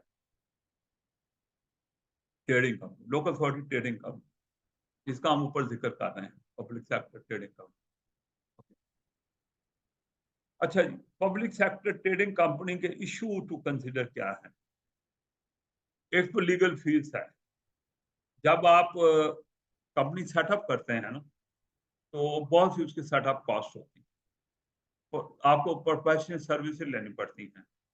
जैसे हमारे यहाँ पंजाब में 52 कंपनी जो बनी, 52 है या 56 नहीं है, 56, 56। अच्छा, ठीक है। नहीं, वो फॉर्म जो हुई थी वो 56 हुई ना उनके दौर में। हाँ, अच्छा, ये आप उसके लिए बड़ी प्रोफेशनल एडवाइजरी लेनी पड़ती है, करें ना करें, इसमें क्या डिस्प्यूट आ सकते हैं, क्या इशू आ सकते हैं, तो आपको अच्छी खासी लीगल फीस तैयारी के लिए पे करनी पड़ती है, ठीक है। और फिर कंपनी रजिस्ट्रेशन की बहुत ज्यादा फीस नहीं है, जैसे एंड पे लिखा हुआ है कि अगर ऑनलाइन करते 15 पाउंड में कंपनी फॉर्म हो जाती है। लेकिन आजकल शायद जो फीस बढ़ के 25-30 हो गई हुई है। और हम कंपनी फॉर्म करने के 50 से 60 पाउंड लेते हैं हमारा ऑफिस, तो 4 घंटे में फॉर्म हो जाता है, बहुत इजी। लेकिन लेकिन प्रॉब्लम ये है कि ये जो पब्लिक सेक्टर कंपनीज में बेंचमार्क कंसल्टिंग फर्म को इन्वॉल्व किया जाता है कि हर एक का कहता है ब्लेम ना आए, स्किन सेव हो जाए, राइट। मतलब जो 52 कंपनी बनी, सबसे मतलब जनाब शहबाज शरीफ को फेस किसने करना है? अगर ऊपर नीचे बात होगी, टाइम पे ना हुआ काम या उसका प्रॉब्लम आ गया, तो उसको कौन फेस करेगा? उस वजह से बिग फोर में थे, काउंटिंग फर्मों से हायर किए जाते थे, कॉस्ट कम भी हो सकती थी, लेकिन कोई अपनी स्किन को रिस्क नहीं डालना चाहता होता, तो ये फिर कॉस्ट बढ़ के बहुत ज्यादा हो जाती है। वरना एक बंदा बैठे आप जैसा ऑनलाइन 30 पाउंड पे करे कंपनी का, कल को नाम सही बुक ना हुआ, राइट, उसमें प्रॉब्लम आ गई तो कौन जिम्मेदार होगा? कॉन्ट्रैक्ट में तो ये नाम लिख के दिया हुआ था, इसके नाम की कंपनी बनी थी। तो these are kind issue in public sector आते हैं जब कंपनी ट्रेडिंग कंपनी फॉर्म की जाती है इंडिपेंडेंट। फिर अकाउंटेंसी और ऑडिट के एक्सपेंस होते हैं, आपको रेगुलर अकाउंट बनाने हैं, फिर उनको ऑडिट भी करवाना है, तो ये कॉस्ट काफी बड़ी कॉस्ट हो जाती है। और फिर बाद दफा बहुत से अकाउंट उससे लोकल अथॉरिटी के होते हैं जिन्होंने फिर कंसोलिडेट होना होता है। कंपनी किसी अथॉरिटी का पार्ट है ना, उसके मेन अकाउंट में उसमें कंसोलिडेट होना होता है। तो ये सारी जो रिक्वायरमेंट जो अकाउंटिंग की है, इस तरह banking charges and cash flow जो है, they need to be kept minimum. और cash flow is also a consideration when you take this step for company formation. You have to plan your spending to coincide with your income. If not, फिर hefty charges और boring requirement बढ़ जाएंगे, उस company की funding कहाँ से होगी। तो इसलिए उसका पहले ही कैश फ्लो स्टेटमेंट या फोरकास्ट बना के आगे चलना पड़ता है। सपोर्ट सर्विसेज जो कंपनी को मिलनी है, such as payroll, IT, human resource वगैरह जो है, कहाँ से आएंगी, किस कॉस्ट में आएंगी, क्या दूसरी काउंसिल से दूसरों से टाई इन कर सकते हैं हम उनको, ताकि हम डिपेंड ना करें, उन्हीं से गुजारा कर लें, ये सारे इश्यूज हैं। इसी तरह बिजनेस ट्रांसफर होता है जब कंपनी को काउंसिल से या अथॉरिटी से, तो उसकी भी कॉस्ट रिस्क है, जैसे transferring the asset, liability and staff across the new entity need careful consideration. ये ट्यूब का वर्ड यूज हुआ है, मैंने इसको यहाँ डिफाइन कर दिया है कि transferring undertaking and protection of employment. तो जब आप, यही सबसे बड़ा इशू है कि पीआईए को अगर आप प्राइवेट सेक्टर में दे देंगे, फला में दे देंगे, स्टाफ का क्या बनेगा, उनकी पेंशन कौन देगा, उनकी रेगुलर सैलरी कौन देगा। इसी तरह अगर काउंसिल में आप कंपनी बना दी और स्टाफ वहां पे जाएगा, तो भी एक बहुत बड़ा इशू होता है staff handling. New entities are likely to have a high level of cash flow. फिर कुछ एसेट जो है वो काउंसिल ही रिटेन करती है, लेकिन उनको अलाउ कर देती है कि उसका यूज करें, और उसके बदले में चार्जेस ले सकती है या विदाउट चार्जेस दे देती है। बिजनेस ट्रांसफर के ये इशू भी, कौन से एसेट ट्रांसफर होंगे, कौन से रिटेन होंगे, कौन सा स्टाफ जाएगा, कौन सा नहीं जाएगा, जो जाएगा उसको कैसे तसल्ली उसकी कराई जाए कि they will be treated well. Pension का एरिया बहुत बड़ा होता है जब बिजनेस ट्रांसफर होता है, कि जो लोग ट्रांसफर हो,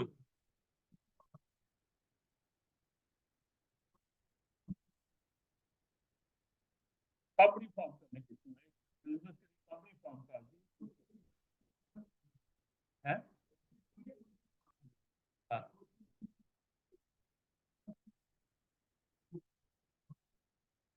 वो तो बात की है ना, कैश फ्लो की तो बात की है।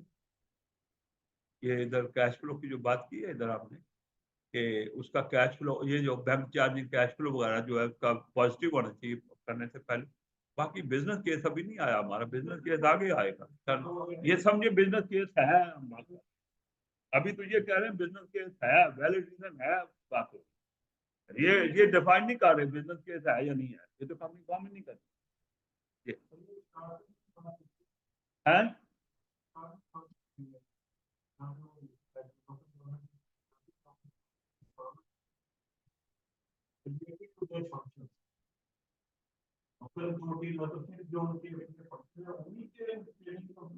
हाँ, तो और किसी बना दो। तो उन्होंने अपने उनके एरिया आते हैं जो उनकी रिस्पॉन्सिबिलिटी है, जिसके लिए बने हुए हैं, उनकी की बनानी है। और भाई ट्रेडिंग का मतलब है चार्जिंग करना, ट्रेडिंग का मतलब ये है चार्जिंग करना, मुफ्त में सर्विस ना देना। ये जो आपकी कलेक्शन और रिफ्यूज के लिए बनी है, पहले जो म्युनिसिपल कॉर्पोरेशन इकट्ठा करती थी ना कूड़ा, ढेर लगे होते थे वहां से इकट्ठा करती थी। अब वो उन्होंने कंटेनर रख के उसमें, आपको अंदाजा नहीं कि लाहौर को किस हद तक ब्लेसिंग होगी। कराची जाएंगे तो आपको पता चलता है लाहौर का क्या चीजें निकला, राइट। तो पहले भी कूड़ा होता था, अब उन्होंने कंपनी बनाई ताकि मैनेजेबल हो जाए, लेकिन ये तो नहीं कहा कि कुल्फियां लगा दो वो बेचो। वो तो नहीं कर सकते ना, अपने जो उनकी जुरिडिक्शन वाले काम है उसके लिए कंपनियां बनानी है ना भाई। ठीक है,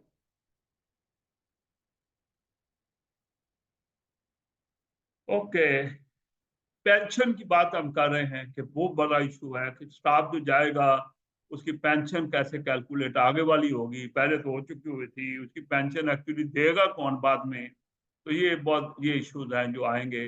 वैट है, वैट है, ये जो सेल टैक्स हम कहते हैं, उसमें इनपुट टैक्स होता है। कौंसल तो क्लेम कर रही थी, ठीक है, लेकिन जब वो एक अलग कंपनी बना देगी और बिलिंग कौंसल के नाम से आ रही होगी उन सर्विसेज की जो बाहर से ली जा रही हैं, तो क्या वो कंपनी इनपुट टैक्स क्लेम कर सके?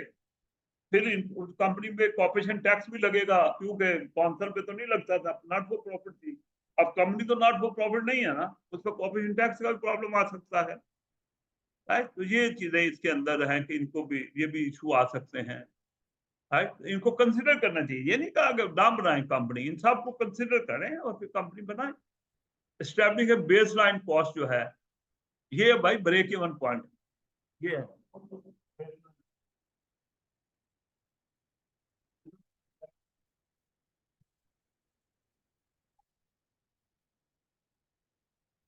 होगा कंसिडर करें ताकि आपका वो बने, बिजनेस केस बने। ठीक है, तो this is baseline cost and revenue भी कह सकते हैं, बेसलाइन कॉस्ट एंड रेवेन्यू।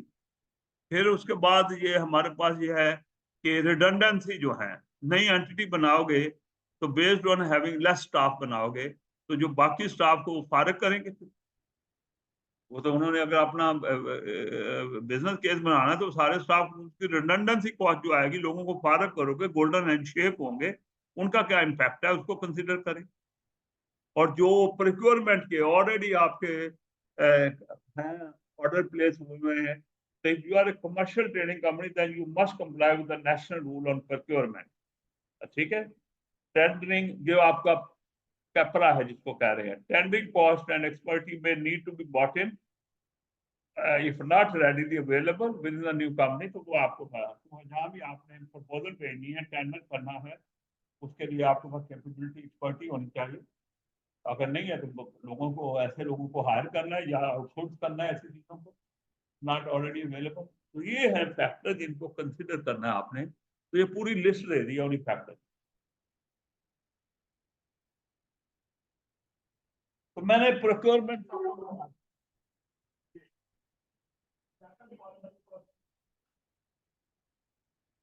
आगे वाले एडिशनल कुछ हैं, जैसे रेजिडुअल कॉस्ट जो है, रेजिडुअल कॉस्ट, रेजिडुअल कॉस्ट है कि आपने कंपनी बना दी, कुछ कॉस्ट से शिफ्ट हो गई, कुछ कॉस्ट है उसकी शिफ्ट नहीं हुई, कंपनी का नहीं नहीं ये तो हमें जो नहीं, हम वैसे ही चला लेंगे काम।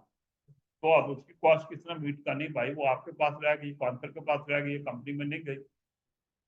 Losing business contract on renewal, अब कंपनी बन गई, जो कॉन्ट्रैक्ट हो चुके थे वो तो सर्विस हो जाएगी, जब रिन्यूअल टाइम आएगा वो कहेंगे भागो भाई कंपनी वालों को, गवर्नमेंट को कॉर्पोरेशन से किए थे भाई हमारे कॉन्ट्रैक्ट, अभी तो हमें परमिशन नहीं मिल रही अपने बोर्ड से कि हम किसी ट्रेडिंग कंपनी के साथ गवर्नमेंट सेक्टर से जो उससे करें, उसमें इशू आ सकते हैं, ये कहने का मतलब। रिस्ट्रिक्शन है जैसे requesting certain information, restriction remuneration of director, directorship, banning party political publicity. ये जो साकिब नसार साहब ने कहा था कि बातचीत की तस्वीर नहीं लगी, ये वो है। उन्होंने कहा कंपनी कंपनी नहीं है तो बातचीत की तस्वीर लग सकती है, कंपनी बन गई तो उसके अलग बोर्ड ऑफ डायरेक्टर है, वो सुभाष की तस्वीर क्यों लगा रहे हैं, वो नवाज शरीफ की तस्वीर क्यों लगा रहे हैं। जैसे आज देखें मरीम नवाज के वक्त में लग रही है पिक्चर, राइट। अगर वो आप इंडिपेंडेंट कंपनी बना दें तो कोई भी मूव करेगा उधर से, जनाब ये पोलिटिकल बैनरिंग क्यों कर रहे हैं, राइट। तो ये इशू आते हैं। तो मार्केट में लेवल ऑफ कंपटीशन फेस करना पड़ेगा उस company, not for free all, government को तो दरवाजे खुले होते हैं, लेकिन वो कंपनी बन जाएगी तो उसे कंपटीशन फेस करना पड़ेगा, कोई भी उसमें आके कम्पीट करेगा, they have to have the expertise to deal with the market. तो ये इश्यूज हैं जिनको कंसिडर करना चाहिए। और अब हम आ गए जना, ये कंपनियां बन गई हैं, ये क्यों नहीं चल रहा भाई मेरा बंदा गया हुआ है।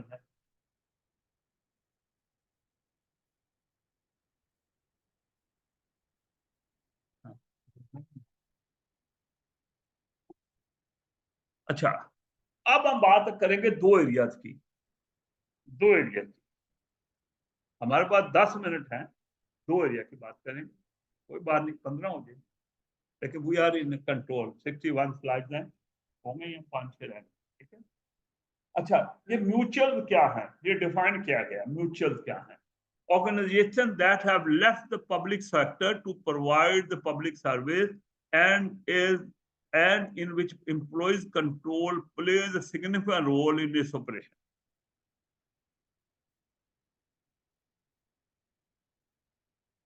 यानी उन्होंने कहा, गवर्नमेंट ने कहा ये काम हमने नहीं करना, इसके लिए हमने म्यूचुअल बना दिया, कंपनी बना दी है, और जिसको बाय कर लेंगे इसके एम्प्लॉइज वो चलाएंगे। ठीक है, तो एग्जाम्पल आपके ध्यान में आती है?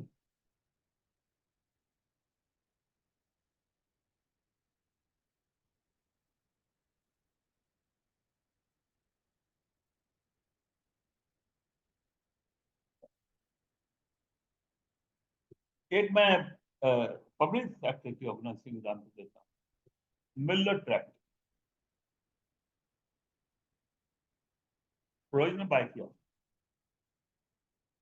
और हर प्राइवेट में मौजूद होता है कि अगर उस वहां की यूनियन, वहां के वर्कर प्राइस मैच कर दें तो उनका right.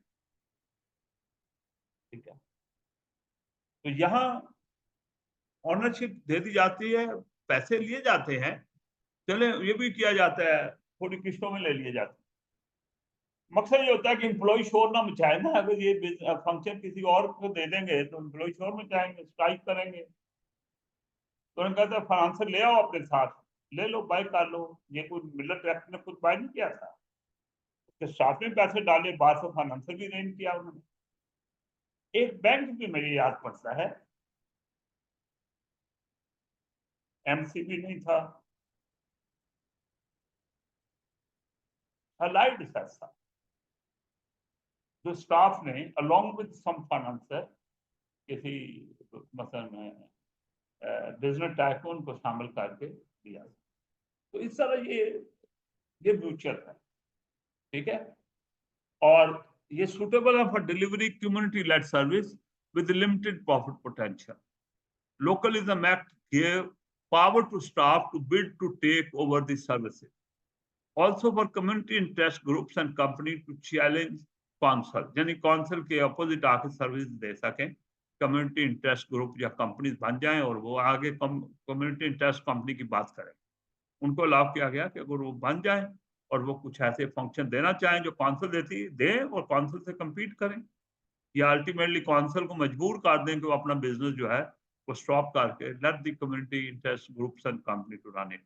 Council required, council mean local authority, council required to consider suitable proposal, जो भी प्रपोजल दे ताकि उन्होंने म्यूचुअल सेटअप करने हैं कंपनी, तो उसको वो कंसीडर करे सिंपैथेटिक, यानी विद ओपन माइंड, और offer council way around limit on charging and making profit.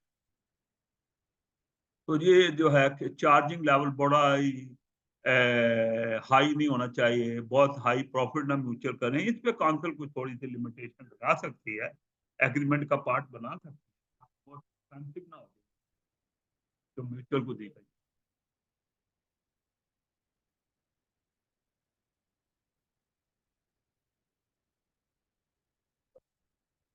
देखिए यही है, वहां पे अगर 3,000 4,000 वर्कर हैं, कहा जा सकता है भाई आप ले लो, का मतलब है कि आप या आपके नॉमिनी ले लो, तो वो अपने साथ किसी फाइनेंसर को भी ले आए, तो मिल के ले लो, गवर्नमेंट की सादत खत्म हो जाएगी, जो एम्प्लॉय रफड़ डालते हैं हर वक्त कितने नहीं देनी, कितने नहीं देनी।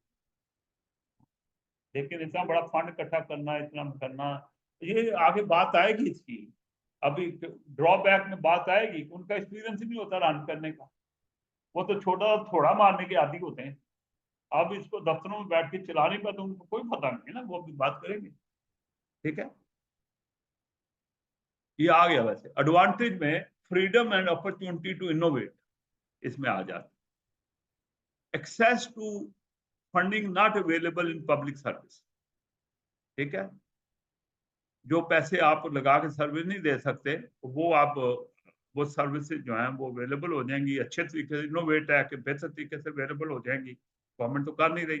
Employ ownership lead to higher productivity, उनका तो एम्प्लॉय का सारा ओनरशिप उनकी है, they will work more eagerly, more hard work, और लेकिन डिसएडवांटेज ये है, loss of control by public sector organisation में lead to unexpected changes in service level, quality और टाइमिंग में इंटरप्शन आ सकता है।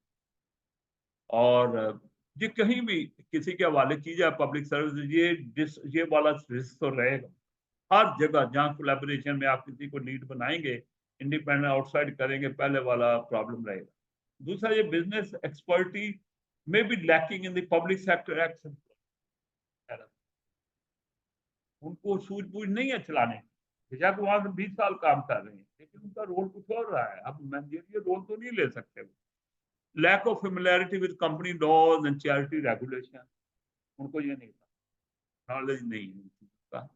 तो या तो वो ऐसी आप जो एक्सपर्टी हायर करेंगे, या फिर वो सफर करें।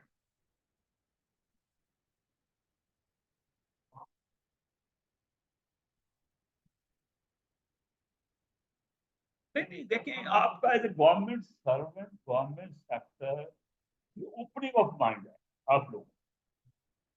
आप लोगों को रियल लाइफ में भी सोचना है कि आप पूरा यूपी जिस तरह रन हो रहा है आपके सामने रखिए। ये सिर्फ ये इसका मतलब ये नहीं कि आपने सर्टिफिकेट ले लिया तो बस ठीक। मैंने किसी को पाकिस्तान में अमेरिका की गवर्नमेंट अकाउंटिंग पढ़ाई, तो बंदा मेरा कहने लगा, सर पाकिस्तान में काम क्यों नहीं? मैं कहा, यार पाकिस्तान में जो गवर्नमेंट का माइंड बैठा हुआ है उसको नॉलेज देंगे तो वो सोचेगा ना आउट ऑफ बॉक्स, कि दुनिया ऐसे भी चल रही है। हमारा सबसे बड़ा प्रॉब्लम ये है कि we don't know how world is operate. ये चंद लोगों को जो भेजते हैं ना वहाँ आप सेमिनार अटेंड करने, कभी आप भी गए हो तो मैं बता देता हूँ। वहाँ आधा घंटा लगाते हैं, 7.5 घंटे पूरे दिन के लंदन ब्रिज और इधर उधर उधर सब फिर रहे हो, तो वापस तो आने का पता नहीं चांस मिलना नहीं। आप पूरा मैनचेस्टर में फॉलन करके बुक किया होता है, मैं वीकेंड पे पहुंच जाऊंगा, जुम्मे वाला दिन मिस किया होता है वर्कशॉप का पूरा।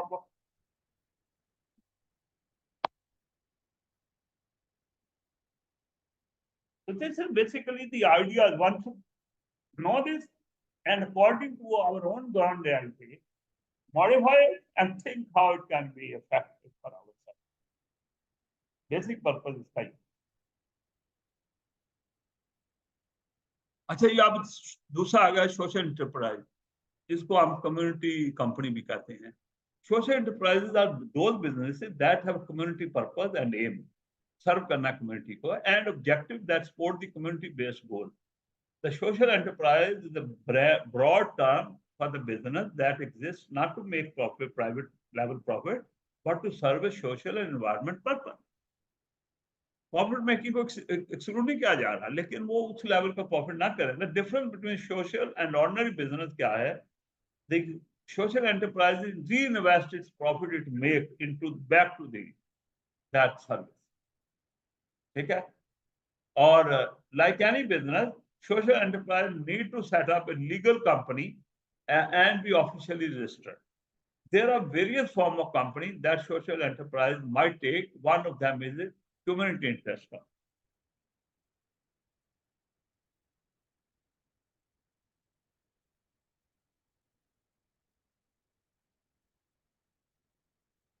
अच्छा, म्यूचुअल और सोशल एंटरप्राइज ऑर्गेनाइजेशन की बात कर रहे हैं। Social enterprises business with community purpose and goal होते हैं, वहां पहली स्लाइड में कहा गया।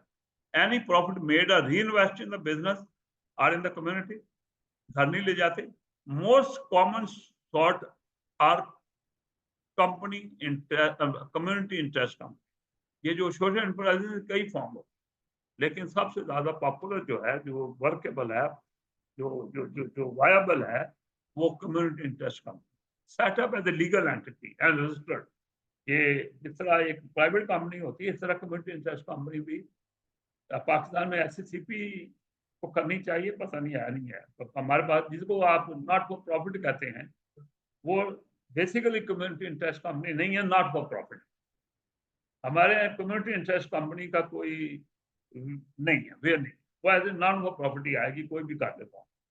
बस ये आपकी जो लाहौर पार्किंग कंपनी है, इसमें मैं इंडिपेंडेंट डायरेक्टर रहा हूँ, ये सेक्शन 42 की कंपनी है। ठीक है? तो उसका मुताबिक ये चाहिए, नॉट फॉर प्रॉफिट, लेकिन है पब्लिक सेक्टर। इसके तो कम्युनिटी इंटरेस्ट कंपनी होनी चाहिए, ये ऐसी कंपनी।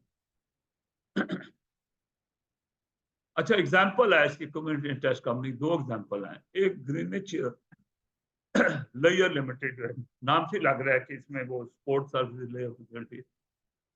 ग्रीनिच जो है ना कौंसल, उसने इसको स्पन आउट किया, यानी इसको अलग करके लेयर अपनी डिपार्टमेंट से इन्होंने एक सेटअप बना दिया।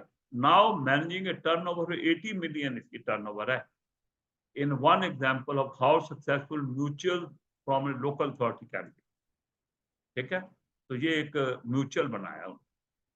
और एक ये रिलायंस फ्यूचर जो है, तो ये सफोक काउंटी काउंसिल जो है, उन्होंने अडल्ट एंड कम्युनिटी सर्विसेज जो है उसका एक उन्होंने सेटअप बना के, तो they are running as a community interest of since November 12 2012। तो ये एग्जांपल्स हैं।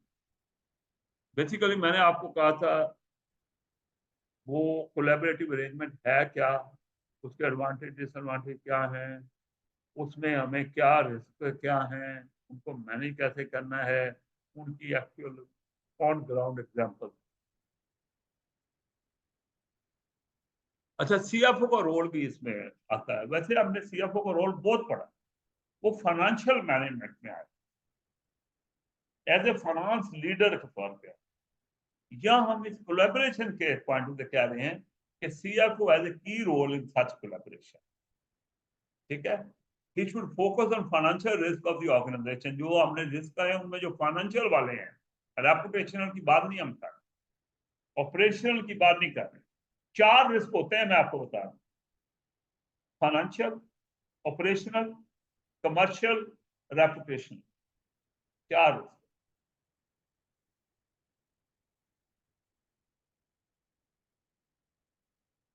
उसका लाइफली रोल इन गवर्नेंस के स्ट्रॉन्ग करने में क्या होना चाहिए।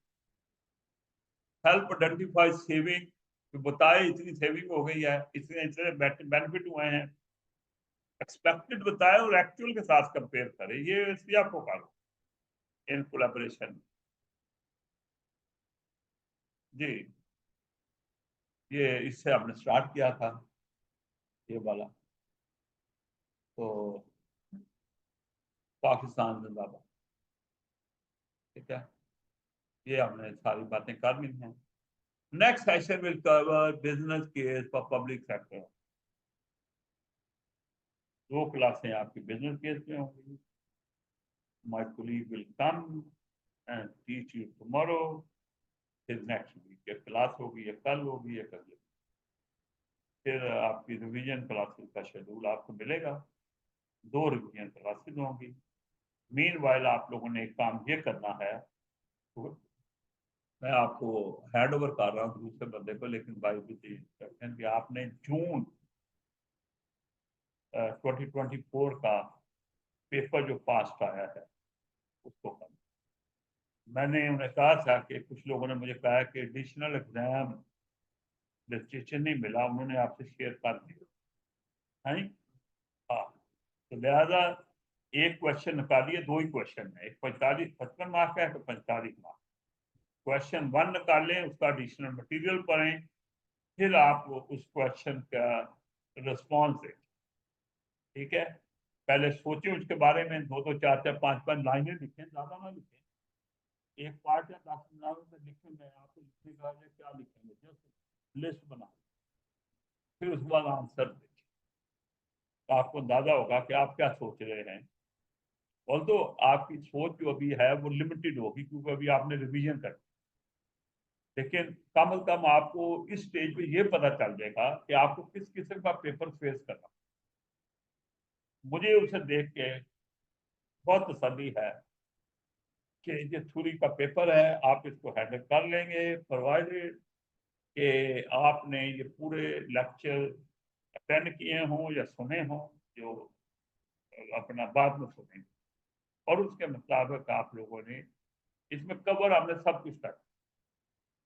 ठीक है, और आई थिंक फिर पेपर को प्लान करना, टाइम पे उसको कर देना, और ये बात सोचिएगा कि जो वहां लिखा हुआ है वही आंसर करेंगे तो आपको नंबर मिलेंगे, ऐसा नहीं। वो उन्होंने फुल और बेस्ट आंसर, फुल और बेस्ट। एग्जाम में इससे लो वैल्यू का भी एक्सेप्टेबल होता है, ब्रीफ भी इससे एक्सेप्टेबल होता है, कोई इशू। आप लोग इतने एग्जाम दे चुके हैं, आई डोंट थिंक अभी आपको ज्यादा उसका गैप है, पता नहीं है। जब पहले एग्जाम दे रहे थे आपको पता था, अब आपको पता है आपने कितनी एफर्ट की थी, कितना कुछ लिखा था, एग्जाम लेवल से आप सेटिस्फाइड भी नहीं थे, फिर भी पास हुए हैं। और जो लोग एक्सपेक्ट करते हैं वो पास हो जाएंगे, पास नहीं होते, उनको अपने रीलुक करना चाहिए। मैं तो कहता हूँ जो बहुत बड़ी तादाद है जो बॉर्डर लाइन, लेकिन वो पास हो, कंफर्टेबली पास। क्यों पास होते हैं? इनके पीछे उनकी स्टडी बोल रही हो। स्टडी करना बहुत जरूरी है। कोई एरिया छोड़ देंगे आप रिस्क में, आप सारा कवर कर लें, आप प्रोड्यूस करेंगे, आपको याद आएगा नहीं। दैट्स व्हाट आई से। तो ये 2 क्लासें अटेंड करें। I will meet you back जब रिवीजन आती है, उससे पहले आप ये जो पास्ट पेपर उसको जरूर कर, ताकि आपको पता हो कि पेपर की हैंडलिंग कैसी।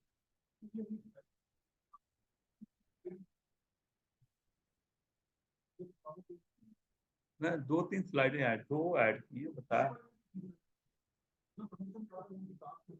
और भाई मैं ये अभी भी किसी को पढ़ाना होना तो मैं अभी भी कुछ ना कुछ ऐड कर दूँ, मैं तो हर वक्त, लेकिन करूंगा आपकी अपनी तरफ से, कहीं अपनी तरफ से करूंगा तो लाइन कलर ही डिफरेंट है, ठीक है। वो जहां भी है ना स्लाइड, वो आपकी बुक में से 3 स्लाइड मैक्सिमम ऐड होंगे। 67 की तो मैंने उसको 70 बनाया, और वो जहाँ आई थी तो मुझे याद आ गया, ठीक है। मतलब दैट्स नॉट माय मटेरियल, वो बुक में थी। Okay, so thank you very much. See you inshallah in the first week of the second week of November, inshallah रखेंगे रिवीजन क्लासें। तो अभी तो ये सॉर्ट आउट कर रहे हैं कि जो पहले वाले लोग हैं उनको अगर कोई किसी सब्जेक्ट में रिफ्रेशर देने की जरूरत है तो क्या किया जाए, ये देखने वाली बात है। ठीक है, ओके, अल्लाह हाफिज।